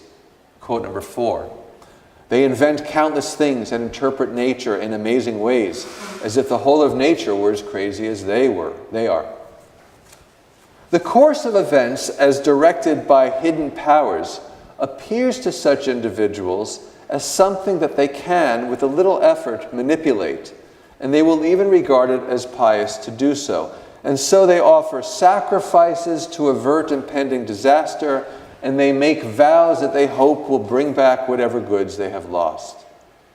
Fear is the origin of illusory religion. But fear and hope are very unstable emotions, and thus the superstitions that are grounded in hope and fear will be inconstant and variable. As soon as things start going well again, a person will cease those superstitious practices that they had believed would bring better circumstances in their train. However, those who have the most to gain from the continuation of these superstitious practices, priests, rabbis, preachers, diviners, and soothsayers, they will take great pains to stabilize the superstitious practices and give them some permanence. And they do this primarily by exaggerating the importance of these activities and surrounding them with impressive and dignified ceremonies. This will ensure that even when things are going well, people will continue to pay due respect to the gods and, more importantly, to their earthly ministers. The result is organized sectarian religion. This is quote number 5. The inconstancy in superstitious practices has been the cause of many uprisings and bloody wars. As Curtius aptly noted, nothing governs the multitude more effectively than superstition. And this is why they are easily led, under the pretext of religion, now to worship their kings as gods, now to curse and loathe them as the common plague of the human race. To avoid this evil of inconstancy, immense zeal is brought to bear to embellish religion, whether the religion is true or illusory, with ceremony and pomp, so that it will be thought to have greater weight than any other influence, and so that everyone will always worship it with the utmost deference. For the adherents of these codified superstitions, life is a state of bondage, coerced obedience in body and mind. People live in a state of deception and are prevented from exercising free judgment. True worship has been replaced by the flattery of God. The pursuit of knowledge has been replaced by servitude to false dogma. And freedom of thought and action have been replaced by persecution against heterodoxy and non-believers. This is quote number 6. Piety, O immortal God, and religion consist in absurd mysteries, and those who disdain reason completely and reject and shun the intellect as corrupt by nature. This is what is most unfair. They are the ones who are thought to have the divine light. On Spinoza's account, then, Behind the major organized religions and their power over people lies a certain but convenient and ultimately irreverent and harmful conception of God. The superstitious rites and ceremonies of Judaism and Christianity, calculated to win God's favor and avoid his wrath, these religions rest on a false assumption about God. Namely, they assume that God is very much like a rational agent, endowed as we are with a psychological life and moral character.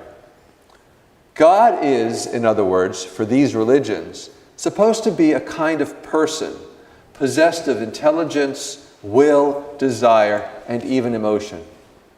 The Abrahamic deity is a merciful, wise, and just God, a transcendent providential being who has purposes and expectations, who makes commands and judgments, and who is capable of great acts of forgiveness and vengeance. And it is precisely this traditional conception of God, this traditional religious picture of God, that Spinoza, in the Ethics, rejects as foolish anthropomorphism. In a scholium to Proposition 15 of Part 1, he inveighs against, this is quote number 7, he inveighs against those who feign a God like man, consisting of a body and a mind and subject to passions. But how far they wander from the true knowledge of God is sufficiently established by what has already been established. Having established, that is, that God, that nature is an indivisible, infinite, self-caused, necessarily existing substantial whole. In fact, the only whole, substantial whole, and that outside of nature there is nothing, and that everything that exists is a part of nature and is brought into being by and within nature with a deterministic necessity through nature's laws. After having shown all this, Spinoza concludes that God and nature are one and the same thing.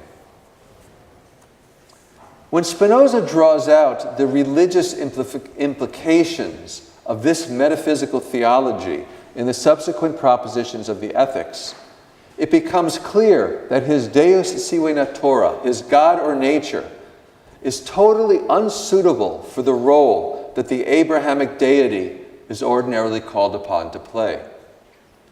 Because of the necessity inherent in nature, there are no purposes for or within the universe. God or nature does not act for the sake of any ends, and things within nature are not created for the sake of any purposes. God or nature does not do things to achieve any goals. The order of things just follows from God or nature's attributes with absolute necessity. All talk of God's intentions, preferences, or aims is just a pernicious fiction. I like to contrast this with Leibniz's God. Leibniz's God chooses the best of all possible worlds. There are infinitely many possible worlds. Leibniz's God must choose the best. Spinoza's God doesn't choose anything. This is the only possible world. Absolute necessity reigns. This is quote number 8. All the prejudices I here undertake to expose depend on this one, that men commonly suppose that all natural things act as men do on account of an end. Indeed, they maintain as certain that God himself directs all things to some certain end. For they say that God has made all things for man, and man that he might worship God.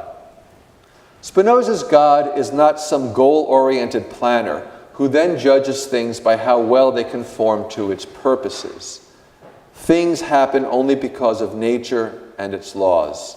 And to believe otherwise is precisely what leads to those superstitions that are so easily manipulated by preachers and rabbis. I'm going to skip quote number 9. It's a long quote. You can read it at your leisure. All right then, so here's my first point. Already in the Ethics, we can see one important respect in which this metaphysical treatise is related to the theological-political treatise, that is, to the theological-political project. By substituting the true concept of God for the anthropomorphic and providential God of the preachers and rabbis, Spinoza seeks to undermine some of the superstitious beliefs that are grounded in that false representation of God and that allow ecclesiastics to manipulate the hearts and minds of the people and gain not just moral power, but political power. If you cut out the picture of God, you weaken their political power, the political influence that ecclesiastics have. Another metaphysical element of the ethics that contributes to the theological-political project is the absolute necessity that, according to Spinoza, governs nature and all of its phenomena. Everything, he claims, follows, this is quote number 10, follows from the necessity of the divine nature. All things have necessarily flowed or always follow by the same necessity and in the same way as from the nature of a triangle it follows from eternity to eternity that its 3 angles are equal to 2 right angles. But if, as Spinoza demonstrates, if there is nothing contingent in nature, but if all things are determined by the necessity of the divine nature to exist and produce an effect in a certain way, it follows that any divine interruptions or violations of the law-like course of nature are ruled out in principle. In other words, miracles are metaphysically impossible, and the belief in them is grounded in ignorance. And so again, just to draw a contrast, David Hume, some 80 years later, Hume will argue that you are never justified in believing in a miracle, because the evidence in favor of a miracle will always be weaker than the evidence in favor of a natural event, natural cause. Spinoza goes much further. Spinoza says, not just you're not justified in believing in miracles, miracles are impossible. Hume would not say that. Even Hobbes, Thomas Hobbes, who I think is a pretty bold and audacious, perhaps even atheistic thinker, Hobbes does not explicitly say that. And when Hobbes read Spinoza's treatise, he says essentially, wow, this guy is going way too far. Hobbes says, I durst not write so boldly. And he concedes Spinoza has gone much further than he would ever go. Not that Hobbes doesn't agree, but he wouldn't write it down, or he wouldn't publish it. If miracles are evidence of God's providence, of a divine plan to which the preachers have privileged access, then Spinoza once again removes yet another weapon from the ecclesiastic arsenal. Spinoza is clearly aware of the dangerous position he is taking here. This is quote number 11. One who seeks the true causes of miracles and is eager, like an educated man, to understand natural things and not to wonder at them like a fool, is generally considered and denounced as an impious heretic by those whom the people honor as interpreters of nature and the gods. All right, so here we have in part 1 of the ethics, with the revisionist conception of God and the absolute necessity governing all things. Here we have 2 elements of the ethics, 2 metaphysical elements that clearly contribute to Spinoza's overall theological-political project. Each of these elements undermines, in its own way, the superstitious beliefs that buttress the authority of the ecclesiastic class. Take away their God, take away their miracles, and you weaken their striving for political power. However, these are easy cases. I mentioned yesterday that sometimes you go for low-hanging fruit, and this is low-hanging fruit. It's easy to see how the concept of God and the rejection of miracles in the ethics contributes, makes it a theological-political project. It's fairly obvious how these 2 features of the ethics inform the theological-political treatise. We need only look at the discussion of divine providence in the Theological-Political Treatise, chapter 3. This is quote number 12. Here Spinoza claims in the TTP that God's decrees and commands, and consequently his providence, are really nothing but the order of nature. This is Spinoza being a little incautious. He doesn't, in the Theological-Political Treatise itself, he does not identify God with nature. But if you read the ethics, and then you read that, you can see that the God of the ethics informs the Theological-Political treatise. And then there's the expanded analysis of miracles in chapter 6 of the Theological-Political treatise, which dovetails nicely with the doctrines of the ethics. However, here's my additional claim. I think there's more to the relationship between the ethics and the Theological-Political treatise than simply Spinoza's conception of God or nature and the political discourse of Proposition 37 of Part 4. In fact, considering these two works together, the ethics and the Theological-Political treatise, if you put these two works together, it can help us make sense of what is one of the most notoriously difficult doctrines of the ethics. That is, the doctrine of the eternity of the mind of Part 5. At the same time, a refusal to consider the theological-political context of the ethics and its relationship to the Theological-Political treatise can lead a person to fail to grasp the significance of and even too hastily dismiss Spinoza's discussion of the eternity of the mind, what he calls those things which pertain to the mind's duration without relation to the body. So consider, for example, what one scholar says about the second half of Part 5 of the Ethics. He says that this doctrine of the eternity of the mind is pretty certainly worthless. And he calls it garbage which causes other people to write garbage. And he calls it an unmitigated and seemingly unmotivated disaster. So this is a scholar who thinks that Spinoza should not have written these propositions in Part 5 because he doesn't understand them, so they must be worthless. He also notes, the same scholar also notes, in the beginning of his book on the ethics, he says, I do not find Spinoza's works on politics helpful in understanding the ethics.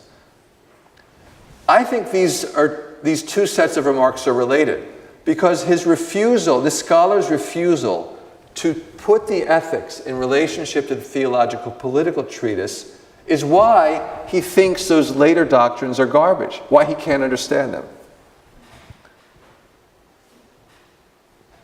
However, I'm going to suggest that the motivation for that doctrine at the end of the ethics, the eternity of the mind doctrine, which is admittedly very opaque, I think the motivation behind that doctrine is precisely the same motivation behind the anti-anthropomorphic conception of God and the denial of miracles. That is, I believe that there's a theological-political project also at the end of the ethics, in these propositions of Part 5, a project whose goal is to undermine yet again another superstitious belief that nourishes the power that ecclesiastics have over people's lives and public policy. So let me explain how this is so. The propositions on the eternity of the mind in Part 5 of the Ethics constitute the core of Spinoza's rejection of the doctrine of the immortality of the soul and the eschatological beliefs that accompany it. I discussed this a bit in brief yesterday. On Spinoza's account, there is no robust or meaningful sense in which human beings enjoy personal immortality or an afterlife in some world to come. Let me here simply summarize what I take to be the salient facts about Spinoza's account of the eternity of the mind. In quote number 13, he says, "The human mind cannot be absolutely destroyed with the human body, but something of it remains which is eternal." Now, that looks like he's suggesting that there is a kind of eternity of the mind or eternity of the soul, something that will persist of a person after their death. However, what he really has in mind is this, that the human mind is simply a collection of ideas. One of those ideas is the idea of the eternal essence of the body. What my mind is, for Spinoza, is an eternal knowledge of the eternal essence of what my body is. Before I was born, that idea of the body existed in God or nature. And after I die, that idea of what my body is will exist in God or nature. For a period of time, as I actually exist as a human being, my mind actually exists. And to the extent that my mind exists, I can acquire knowledge. And what I acquire knowledge of are the eternal essences of things. My knowledge of mathematics gives me eternal knowledge of what a triangle is. It gives me eternal knowledge of what 1 + 1 = 2. It gives me eternal knowledge of certain truths of metaphysics, what God is. Eternal knowledge of certain moral principles, that true piety is justice and charity. And in my lifetime, I acquire all of this knowledge. But because it's true knowledge, adequate understanding of the reality of things, this knowledge is there before I exist and after I exist. And it's almost like a Wi-Fi system. I am a laptop, and to the extent that I tap into this knowledge or download this information, the information is there. And when I die, the laptop is gone, but the information is still being broadcast by nature. So what is it that remains after my death? Well, the ideas that I had in my mind remain because they are eternal ideas. And while in this lifetime they make up a part of my mind, once I die, they are impersonal bits of knowledge, impersonal data. This is not a doctrine of the immortality of the soul, at least not in any spiritually or religiously meaningful sense. There is nothing personal about what remains eternally of a person's mind. There's no continuity within consciousness. These ideas that persist after my mind are not thinking about me. They're not remembering me. They know nothing about my life experience. They're just mathematical, metaphysical, and moral truths with no connection to my conscious self that enjoyed a durational life. In other words, for Spinoza, there is no personal immortality. There is no afterlife, no eternal fates to be hoped for or feared. When you are dead, you are dead. In case I didn't make that message strong enough in yesterday's lecture, it bears repeating. When you're dead, you're dead. That's it.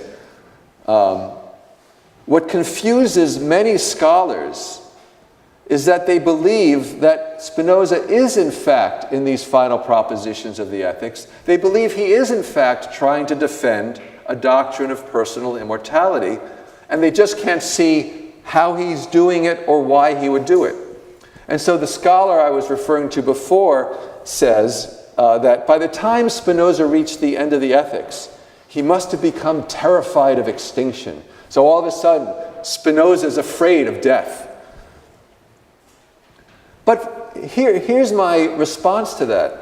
For Spinoza to be interested in defending true immortality would be totally contrary to his overall project of freedom. Not just personal freedom, but political freedom as well. That is, for Spinoza to defend personal immortality, immortality of the soul, would be contrary to his theological-political mission. This is because the doctrine of immortality may in fact be the most pernicious of all of the superstitious ideas that religious authorities encourage in their followers. The belief in an immortal soul leads inexorably to a life governed by the passions of hope and fear, hope for eternal reward and fear of eternal punishment. And these emotions about the eternal fate of one's soul in some alleged world to come will be extremely strong and will dominate our affective lives. A person will do anything to earn that divine reward and avoid that divine punishment in heaven and hell. Meanwhile, unscrupulous preachers and rabbis say that they know precisely what one needs to do to achieve the desired eternal outcome. And the result of this combustible combination of desperation among ordinary folks, superstitious beliefs, and deception perpetrated by religious ministers, the result is obedience by the ordinary folk to the ministers. People will throw themselves at the mercy of clerical authorities and allow them to dictate their behavior and run their lives and even their polity. The upshot is not only psychological bondage to the passions, where desire is guided not by reason but by emotions, but a social and political bondage as well. Moses Mendelssohn, the great 18th century Jewish philosopher, seems to be expressing the same insight. This is quote number 14. This is from Mendelssohn. He says that the inadmissible idea of the eternality of punishment in hell is an idea the abuse of which has made not many fewer men truly miserable in this life than it renders in theory unhappy in the next. A beautiful statement by Mendelssohn. Spinoza's point is that there is no afterlife. There are no eternal rewards or punishments. Virtue does indeed have its rewards, but they are entirely in this durational lifetime, and they are perfectly natural. The virtuous person will enjoy happiness, equanimity in the face of fortune, true peace of mind, and true calm of spirit. A person who sees things, that is, a virtuous person is somebody who pursues and acquires a true understanding of nature. And they will see things through reason and the intellect. And they will thereby know the necessity that governs all things in nature, including their own mental lives. And they will experience a weakening of the passions and a greater degree of freedom and activity, self-control, and blessedness and salvation, which are now not our selection for assumption to some other realm, but simply the intellectual love of God and the joy that that cognitive condition represents in the here and now. In other words, what Spinoza is up to in part 5 of the Ethics is a refutation of another very powerful superstitious belief that is a foundation of the personal and public slavery that keeps us from lives of freedom. By undermining the belief in immortality, he is once again undercutting the influence that he fears the preachers are increasingly exercising over mind and polity, especially in the Dutch Republic. This part of the Ethics, in other words, like the metaphysical theology of part 1, plays an important role in his theological-political project. The theological-political treatise, in effect, draws out the theological, religious, and political implications of what the ethics has established about God, nature, the human being, and society. What Spinoza wants to see is a politics of hope and fear replaced by a politics of reason, virtue, and freedom, and true moral behavior. True religion, true piety for Spinoza is a simple moral principle: treat other human beings with justice and charity. The treatise and the ethics, then, while addressed to somewhat different audiences, each makes its own particular contribution to this goal. It is thus not so much a new project that Spinoza has taken on when he puts aside the ethics in the summer of 1665 to write the Theological-Political treatise, but rather a continuation of the same overall mission, albeit from a different direction and by different means. Thank you.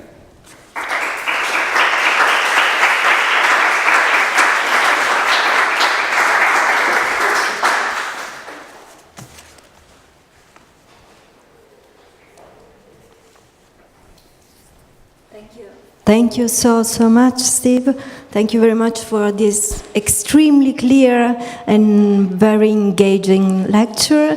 And I'd like to open the floor to questions from the audience. Again, like yesterday, please feel free to ask questions either in English or in Italian. And especially for undergraduate students and graduate students, please don't miss this opportunity, okay? Thank you. To put me in my place.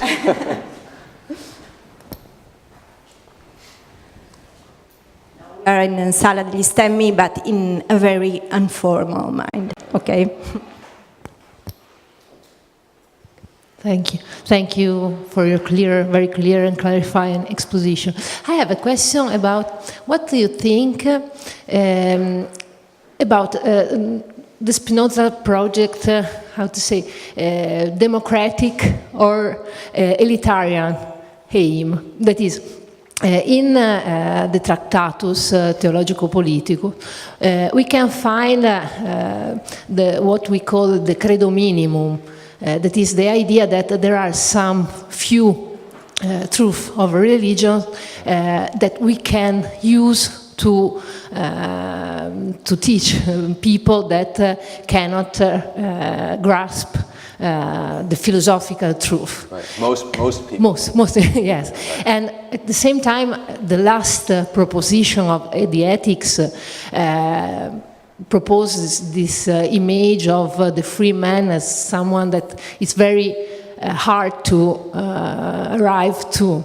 So, what do you think about this? Is Spinoza democratic? So, does Spinoza think that everybody can arrive to the truth? So, to this idea of God that you well describes, or does Spinoza think that only few people can arrive to this? So that's a wonderful question, and a difficult one. And so I think I'll attack it in three different stages.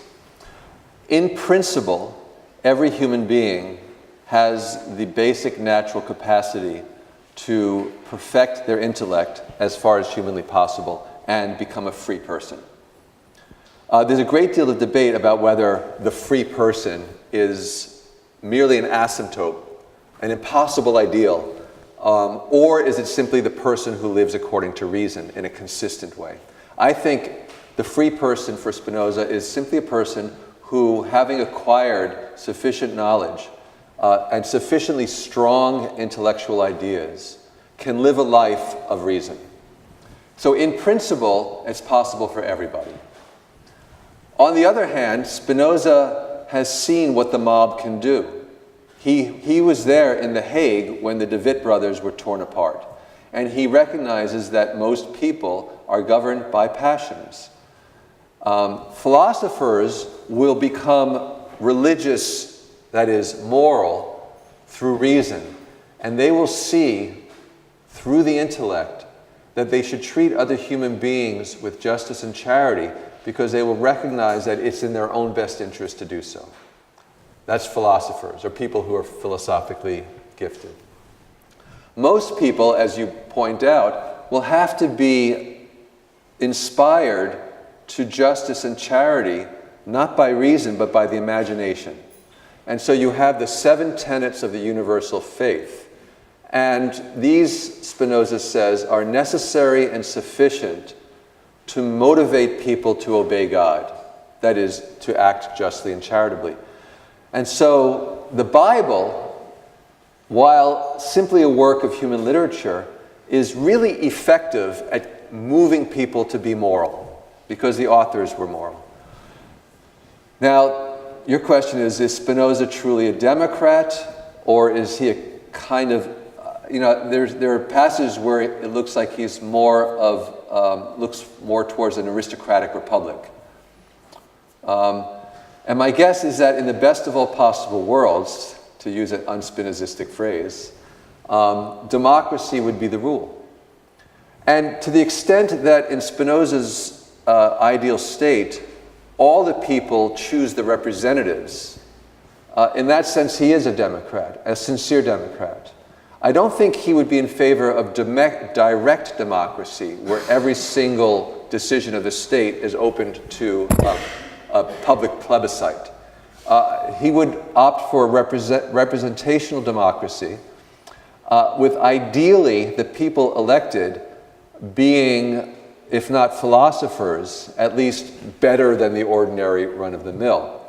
But even if they're ordinary people who get elected, his faith is that in a democratic deliberative body, if it's a big enough deliberative body like the United States, well, the United States Congress is not a great example these days, but where you have 435 representatives in Congress, particularities will cancel each other out, and the emerging laws will reflect reason. So I think in that sense, he's hopeful that democracy, even if not led by philosophers like Plato's Republic, a true democracy will allow rational laws to emerge. I think that's his dream. Sorry, that was a long-winded answer, but I think it's a complicated question.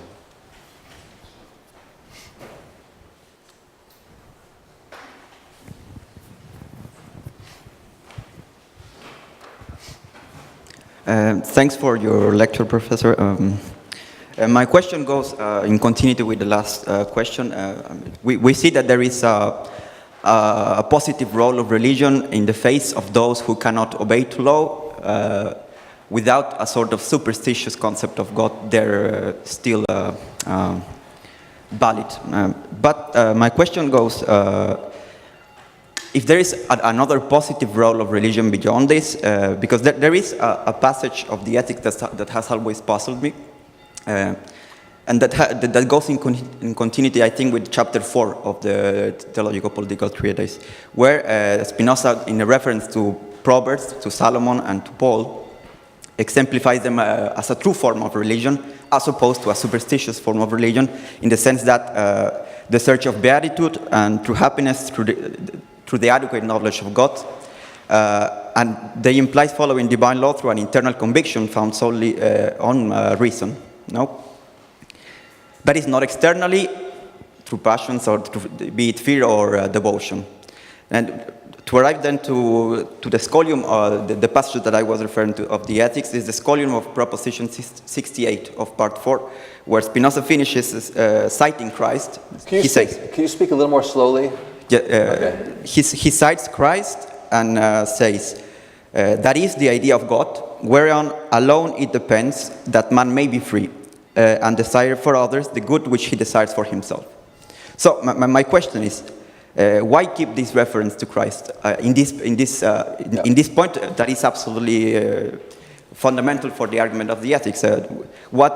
In what sense does the true religion of the Theological-Political Treatise coincides with Spinoza's own project of Spinoza's own concept of freedom and salvation, based solely on acting through the adequate knowledge of God? The issue is a great question. The issue of Christ in Spinoza's philosophy, I think, is a vexed one, but fascinating. And it's not unrelated to the question of Paul, which is, I think, even more difficult to answer. So let's just stick with Christ. And let me preface this by saying that there's this myth that after he was expelled from the Jewish community, Spinoza became a Christian. First of all, there's no reason for thinking that. And secondly, it would be contrary to everything he stands for. However, I do think that he became what I like to call a Christus. that there was one prophet among all the other prophets in history who was not, well, I'm sorry, let me back up. Almost all the prophets for Spinoza, and here he criticizes Maimonides. Maimonides says that the ancient prophets, the Hebrew prophets, were philosophers who also had gifted imaginations. And so they could take their intellectual understanding and embody it in stories. Spinoza says the ancient prophet, the Hebrew prophets, they were not philosophers. They were rustics, uneducated in many cases, writing in very specific historical circumstances. But they did have vivid imaginations. All the prophets, even Moses was the greatest of the Hebrew prophets because he was an effective lawgiver. And he knew how to take this unruly tribes and form a state of laws. But there was, however, one prophet who was indeed a philosopher, Jesus. And so what Jesus was able to do was to take his adequate understanding. He says Moses spoke with God backside to backside, but Christ spoke with God face to face. Mind to mind. And what he means by that is that Christ did have the adequate knowledge of the free person, but was also, given his vivid imagination, able to embody that understanding in the parables. And so I think there's if you're worried about a consistency here between the two, my question goes in the sense that why still talk about religion when there is no faith? I mean, why keep the word religion? Why keep it in this positive sense? I see. So why use the term religion? Because if I may, in the last paragraph, in your conclusion, you said what Spinoza wants to see is a politics of hope replaced by a politics of reason, virtue, freedom. We could also say that he is kind of saying what Spinoza wants to see is a religion of hope replaced by a religion of reason as part of this project of theological-political project that you were talking about. Yeah, and the word religion there really is just the term for, well, he says by religion I mean the true religion, which is just the practice of justice and charity. And the word I don't have the Latin text in front of me, but I believe that there are several words that get translated in different ways. Pietas sometimes is translated into English as piety in these works, sometimes as religion, sometimes as morality. But I think that's a really interesting equivalence, because for Spinoza, religion, piety, and morality are all the same thing. So I think your point's well taken, that he could have said not a religion of hope and fear, but a religion of reason, that is the practice of morality by the free person. On the other side, you have the religion of obedience. That's different, because the person who's guided by reason isn't obeying commands, as you well put it, externally, but is doing what their own virtuous faculties cause them to do. All those other people, the ones who have to follow the tenets of the universal faith, they are obeying. That's a religion of obedience. Does that help? Yeah, thanks.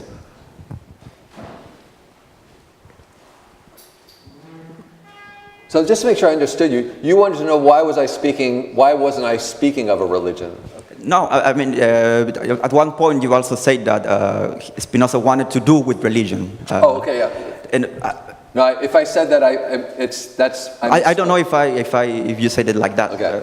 No, but he doesn't want to do away with religion. In fact, there's a letter in which he says, my landlady, or wait, is it in the letter? He apparently told his landlady, she went to church and then she came home and she said, should I keep going to church? And he said, yeah, essentially, if it works for you, keep going to church.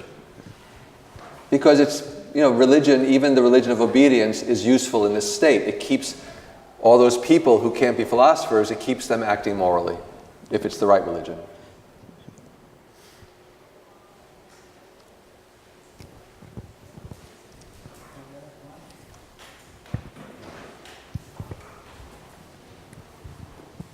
Okay, terrific lecture. Thank you, Steve.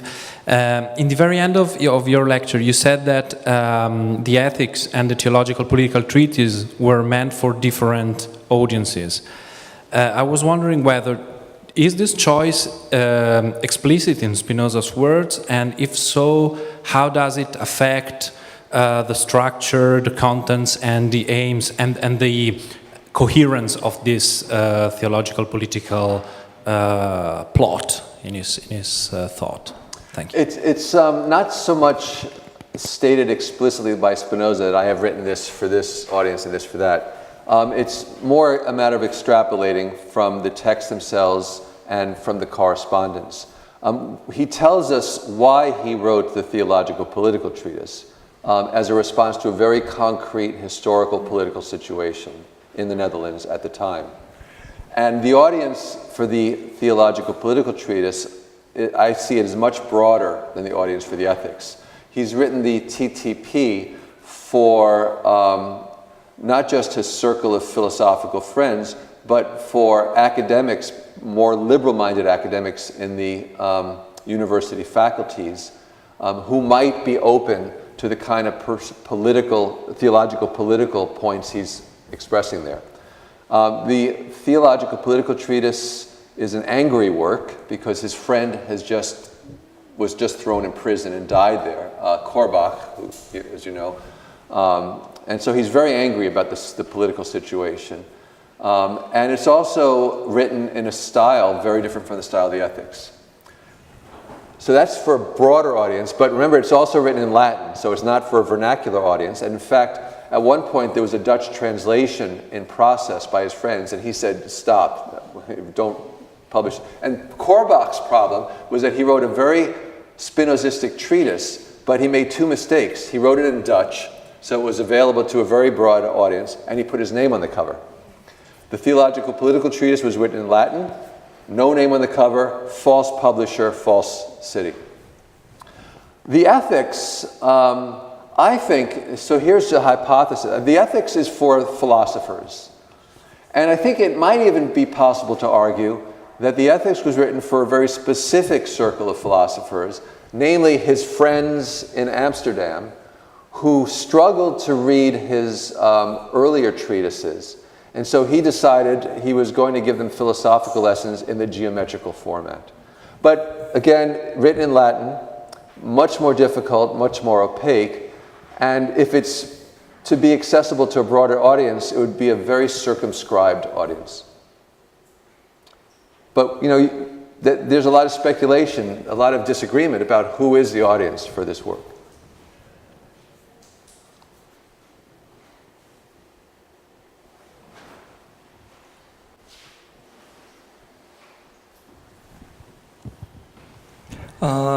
Thank you, Steve, once again for the wonderful lecture. And it's more like a curiosity. I would like you maybe to go deeper in this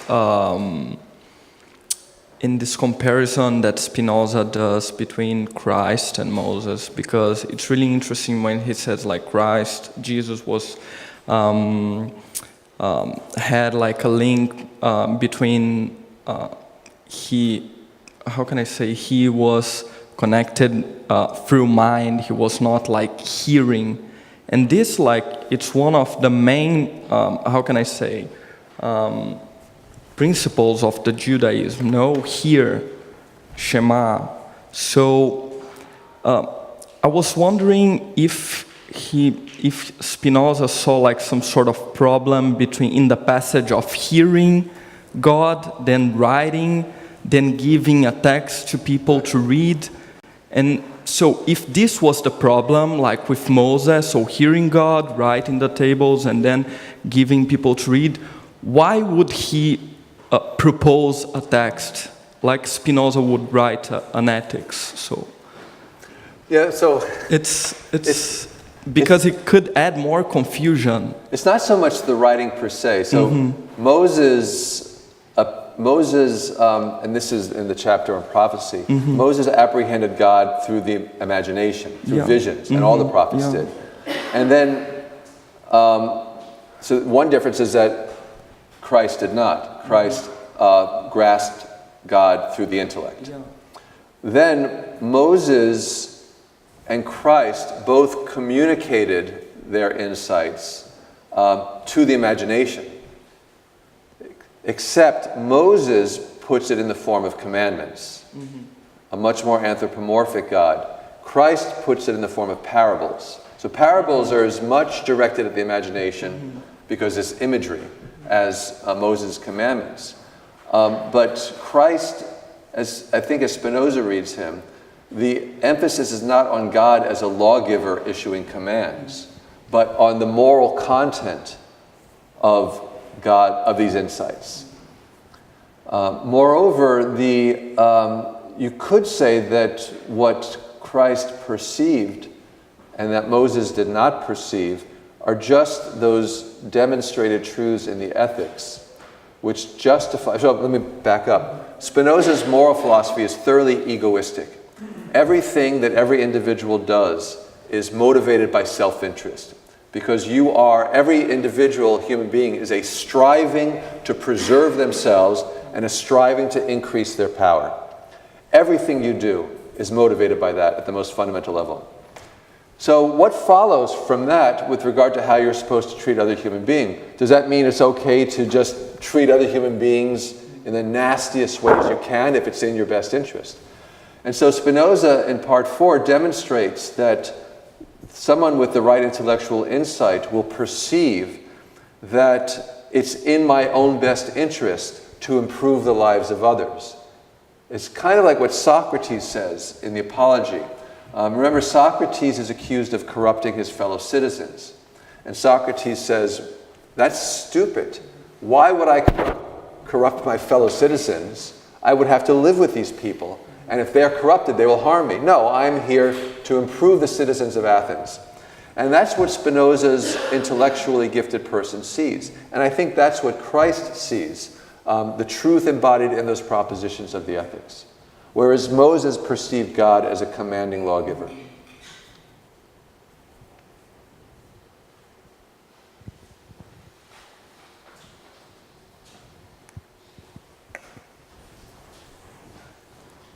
Is there any other question? Or I can, okay.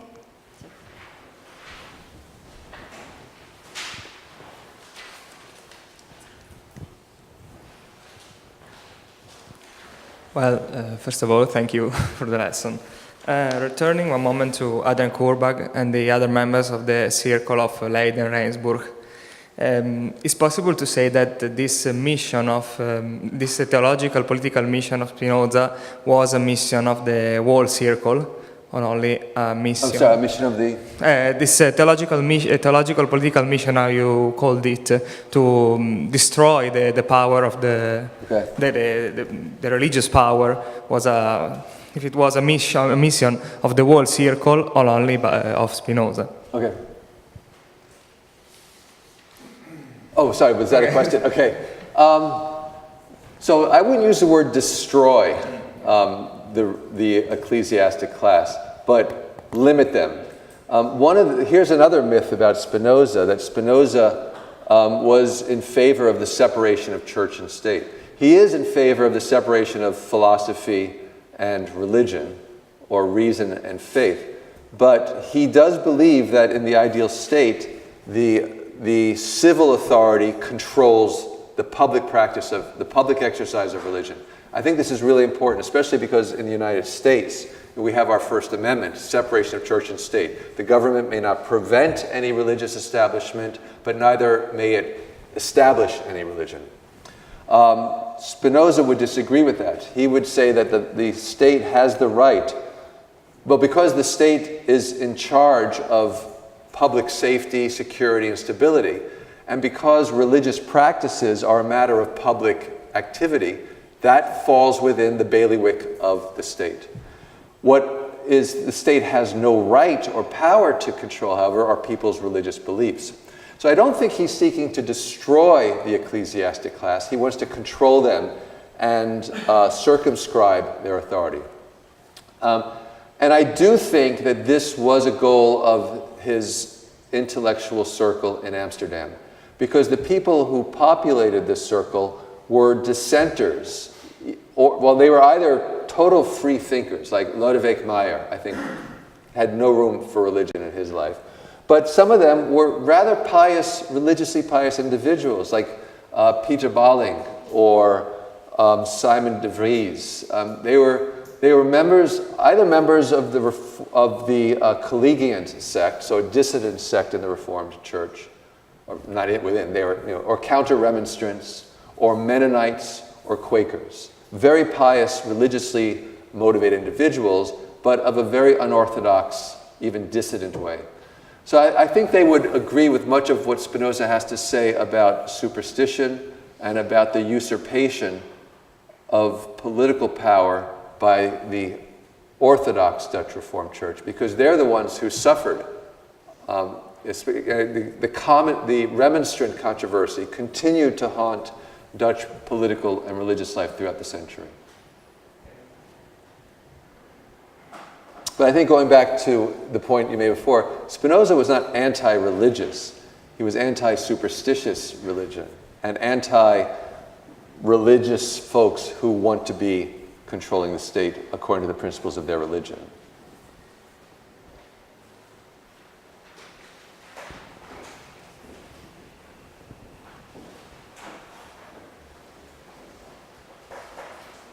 I have one curiosity, one more question.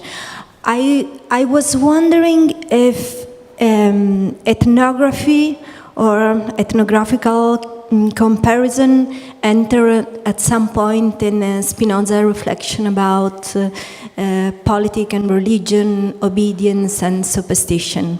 So, for example, yesterday we saw that the Amsterdam Sephardic community was very close to Recife, that Manasseh ben Israel reflection on native language and rituals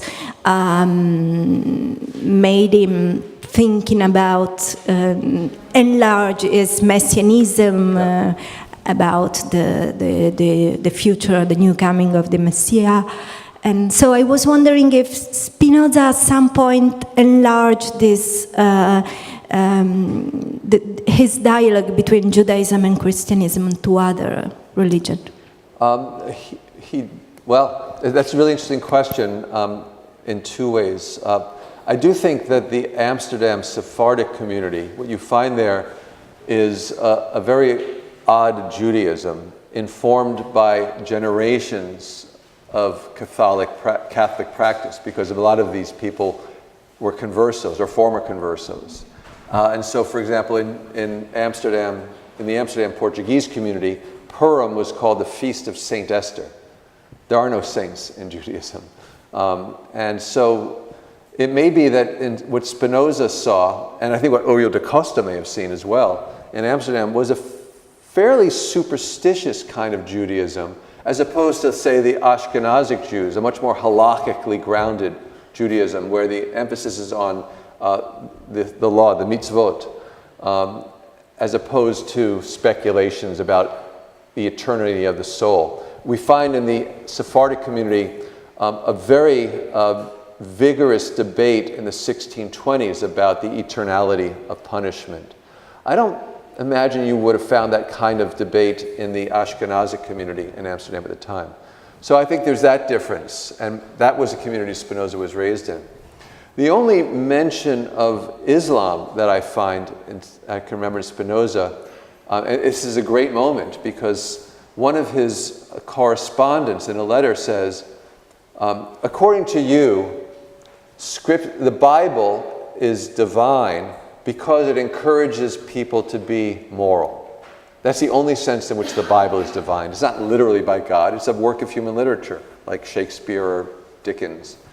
But what makes it special is that it's morally edifying. And so this correspondent says, well, according to you, if reading the Quran makes me moral, then the Quran is divine. Ha-ha. And Spinoza says, yeah, that's right. He bites the bullet and says, yeah, if reading the Quran improves you morally and inspires you to justice and charity, then the Quran is divine.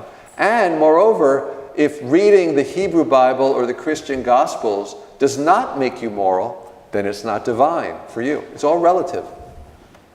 But that's, as far as I know, that's the only reference to Islam that there is in Spinoza. Native or Indios in the New World? No.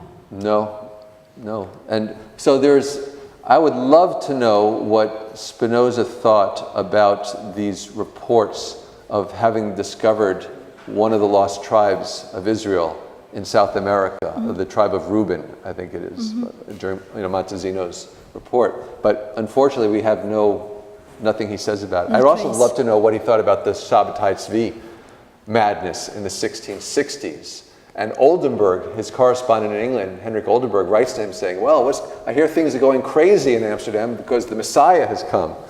And this is in 1666. And we don't have Spinoza's response. I would love to see. But you can imagine what Spinoza would say. It just confirms everything I told you. These people are crazy. And they're governed by superstitious passions. Thanks.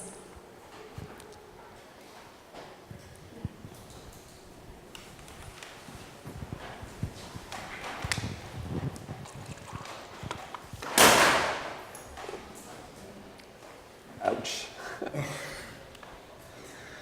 Okay, mine is a question about the lack of religions. At the beginning of the Tractatus Politicus, Spinoza says, I think it is the 5th section of the 1st chapter, that also religious power on man is not without limits. For example, Christian sacred texts impose to love your neighbor as yourself, but this is rarely respected. Spinoza says, in foro vel in aula. And so fears and hopes related to the afterlife have power, but they cannot grant complete control against ceca cupiditas. So I'm wondering if we are in front of a critic of religion or of a critic through religion on something which lays under it. In other words, what to do with those not guided by reason when they cannot be controlled with the tools of religion, of the religion of obedience. Can you repeat the question again? This is the last part. What to do with those not guided by reason when they cannot be controlled or managed with the tools of the religion of obedience? The state. So the state governs by hope and fear as well. To the extent, and it's in a way it's a very Hobbesian picture, I think. Because we are not all free individuals, if we were all free, rationally virtuous individuals, there'd be no need for the state. But we're not free and rational individuals. And to the extent that we can be guided by religion, that is religious faith and the Bible, then our passions will be controlled, our worst impulses will be controlled. But you're asking, well, what about those people who aren't controlled by philosophy and they're not even controlled by religious faith, right?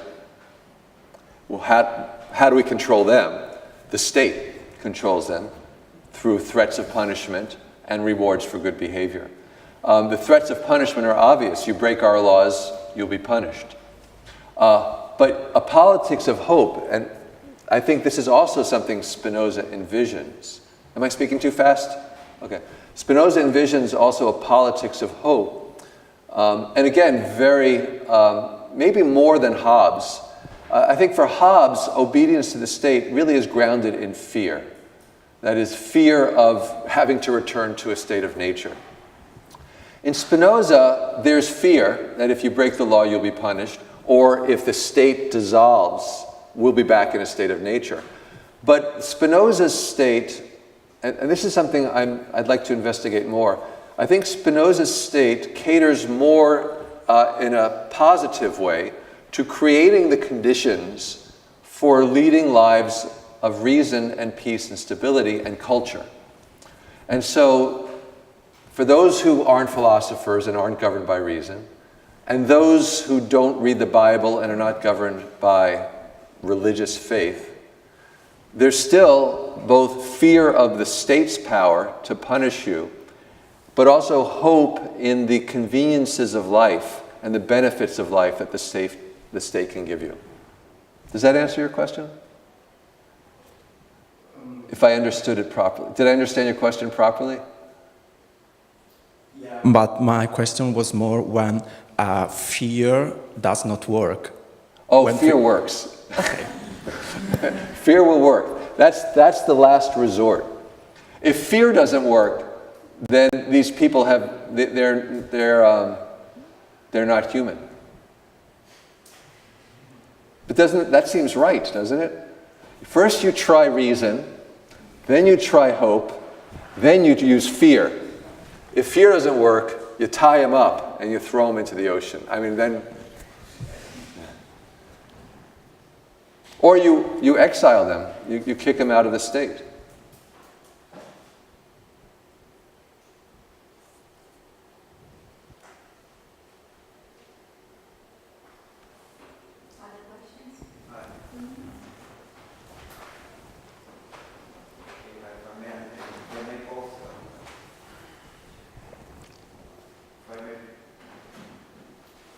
If I may pose another question, the question is about the theocracy in the Theological-Political Treatise. If I remember well, in your own reading of a book, Fortune in Hell, you say that Spinoza's intention was basically anti-theocratic. There is, of course, the discussion in the 16th and 17th century in which Calvinists were trying to use the theocratic model to justify their will to power, let's say. No? So Spinoza very clearly is trying to refute this model through his reading of Moses' theocracy. You know? But there is another, so in this reading, Spinoza's intention was merely to refute this model in order to pose another, a different equilibrium between church and state. But another reading, there is another reading in which that poses the emphasis on the relationship between democracy and theocracy that Spinoza clearly puts in the Theological-Political treatise, and sees there a sort of truth about democracy, in the sense that in theocracy, the sovereignty is not transmitted to any other human being, but to God.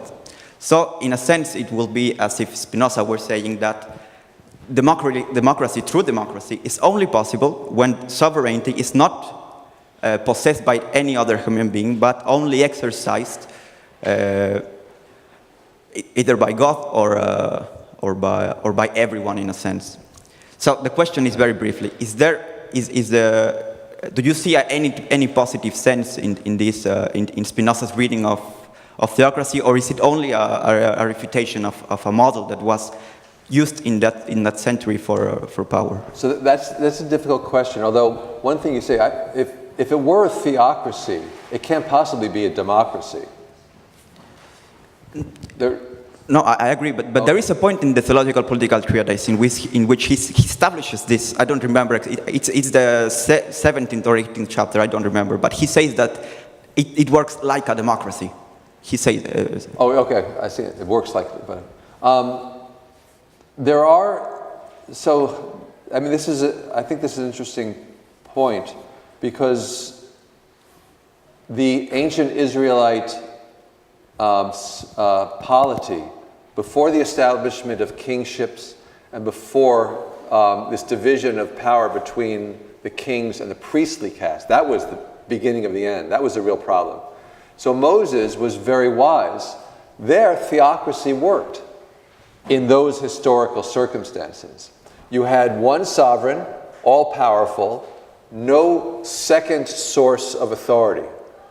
It was only with the establishment of the priestly caste and then the anointing of kings that the ancient Israelite kingdom had this division of power within the state. And this is the real danger. So it raises a question, and I don't think I have an answer to this question. What would Spinoza think about returning to the Mosaic theocracy, where you don't have a division of power, just one sovereign, a divine sovereign?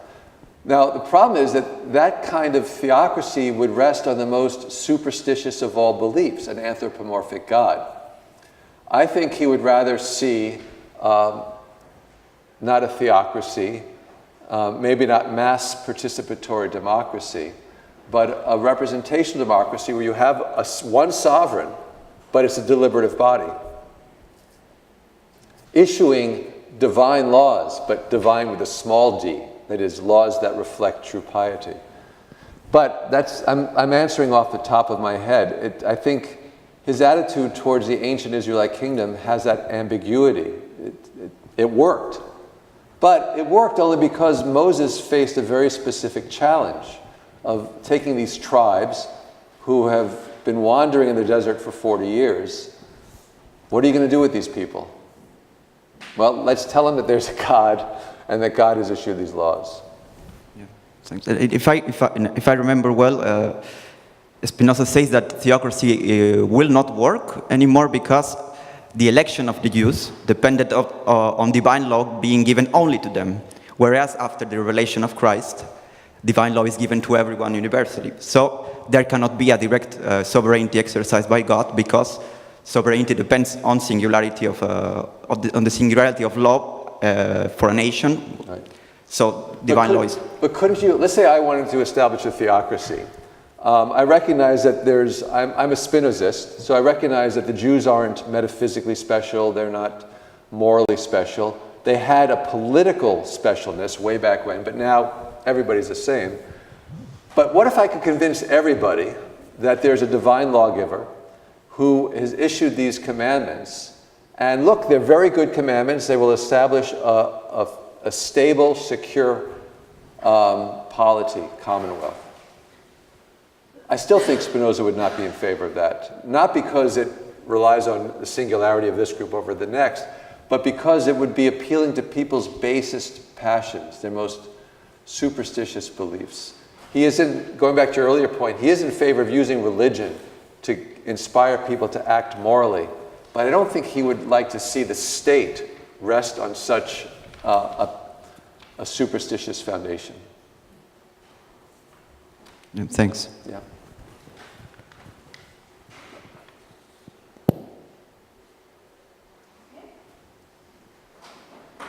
So you are satisfied? No, very good questions. So I would like to thank all of you for coming, but I would like to especially thank Steve for being here this today. They were really special. We learned a lot, but also we enjoyed your presence and your clarity and your patience and whatever. It's been an honor and a pleasure for me. So Thank you. please come back to lecture Not Enough. Okay. If you can come soon, and thanks again. Thank you.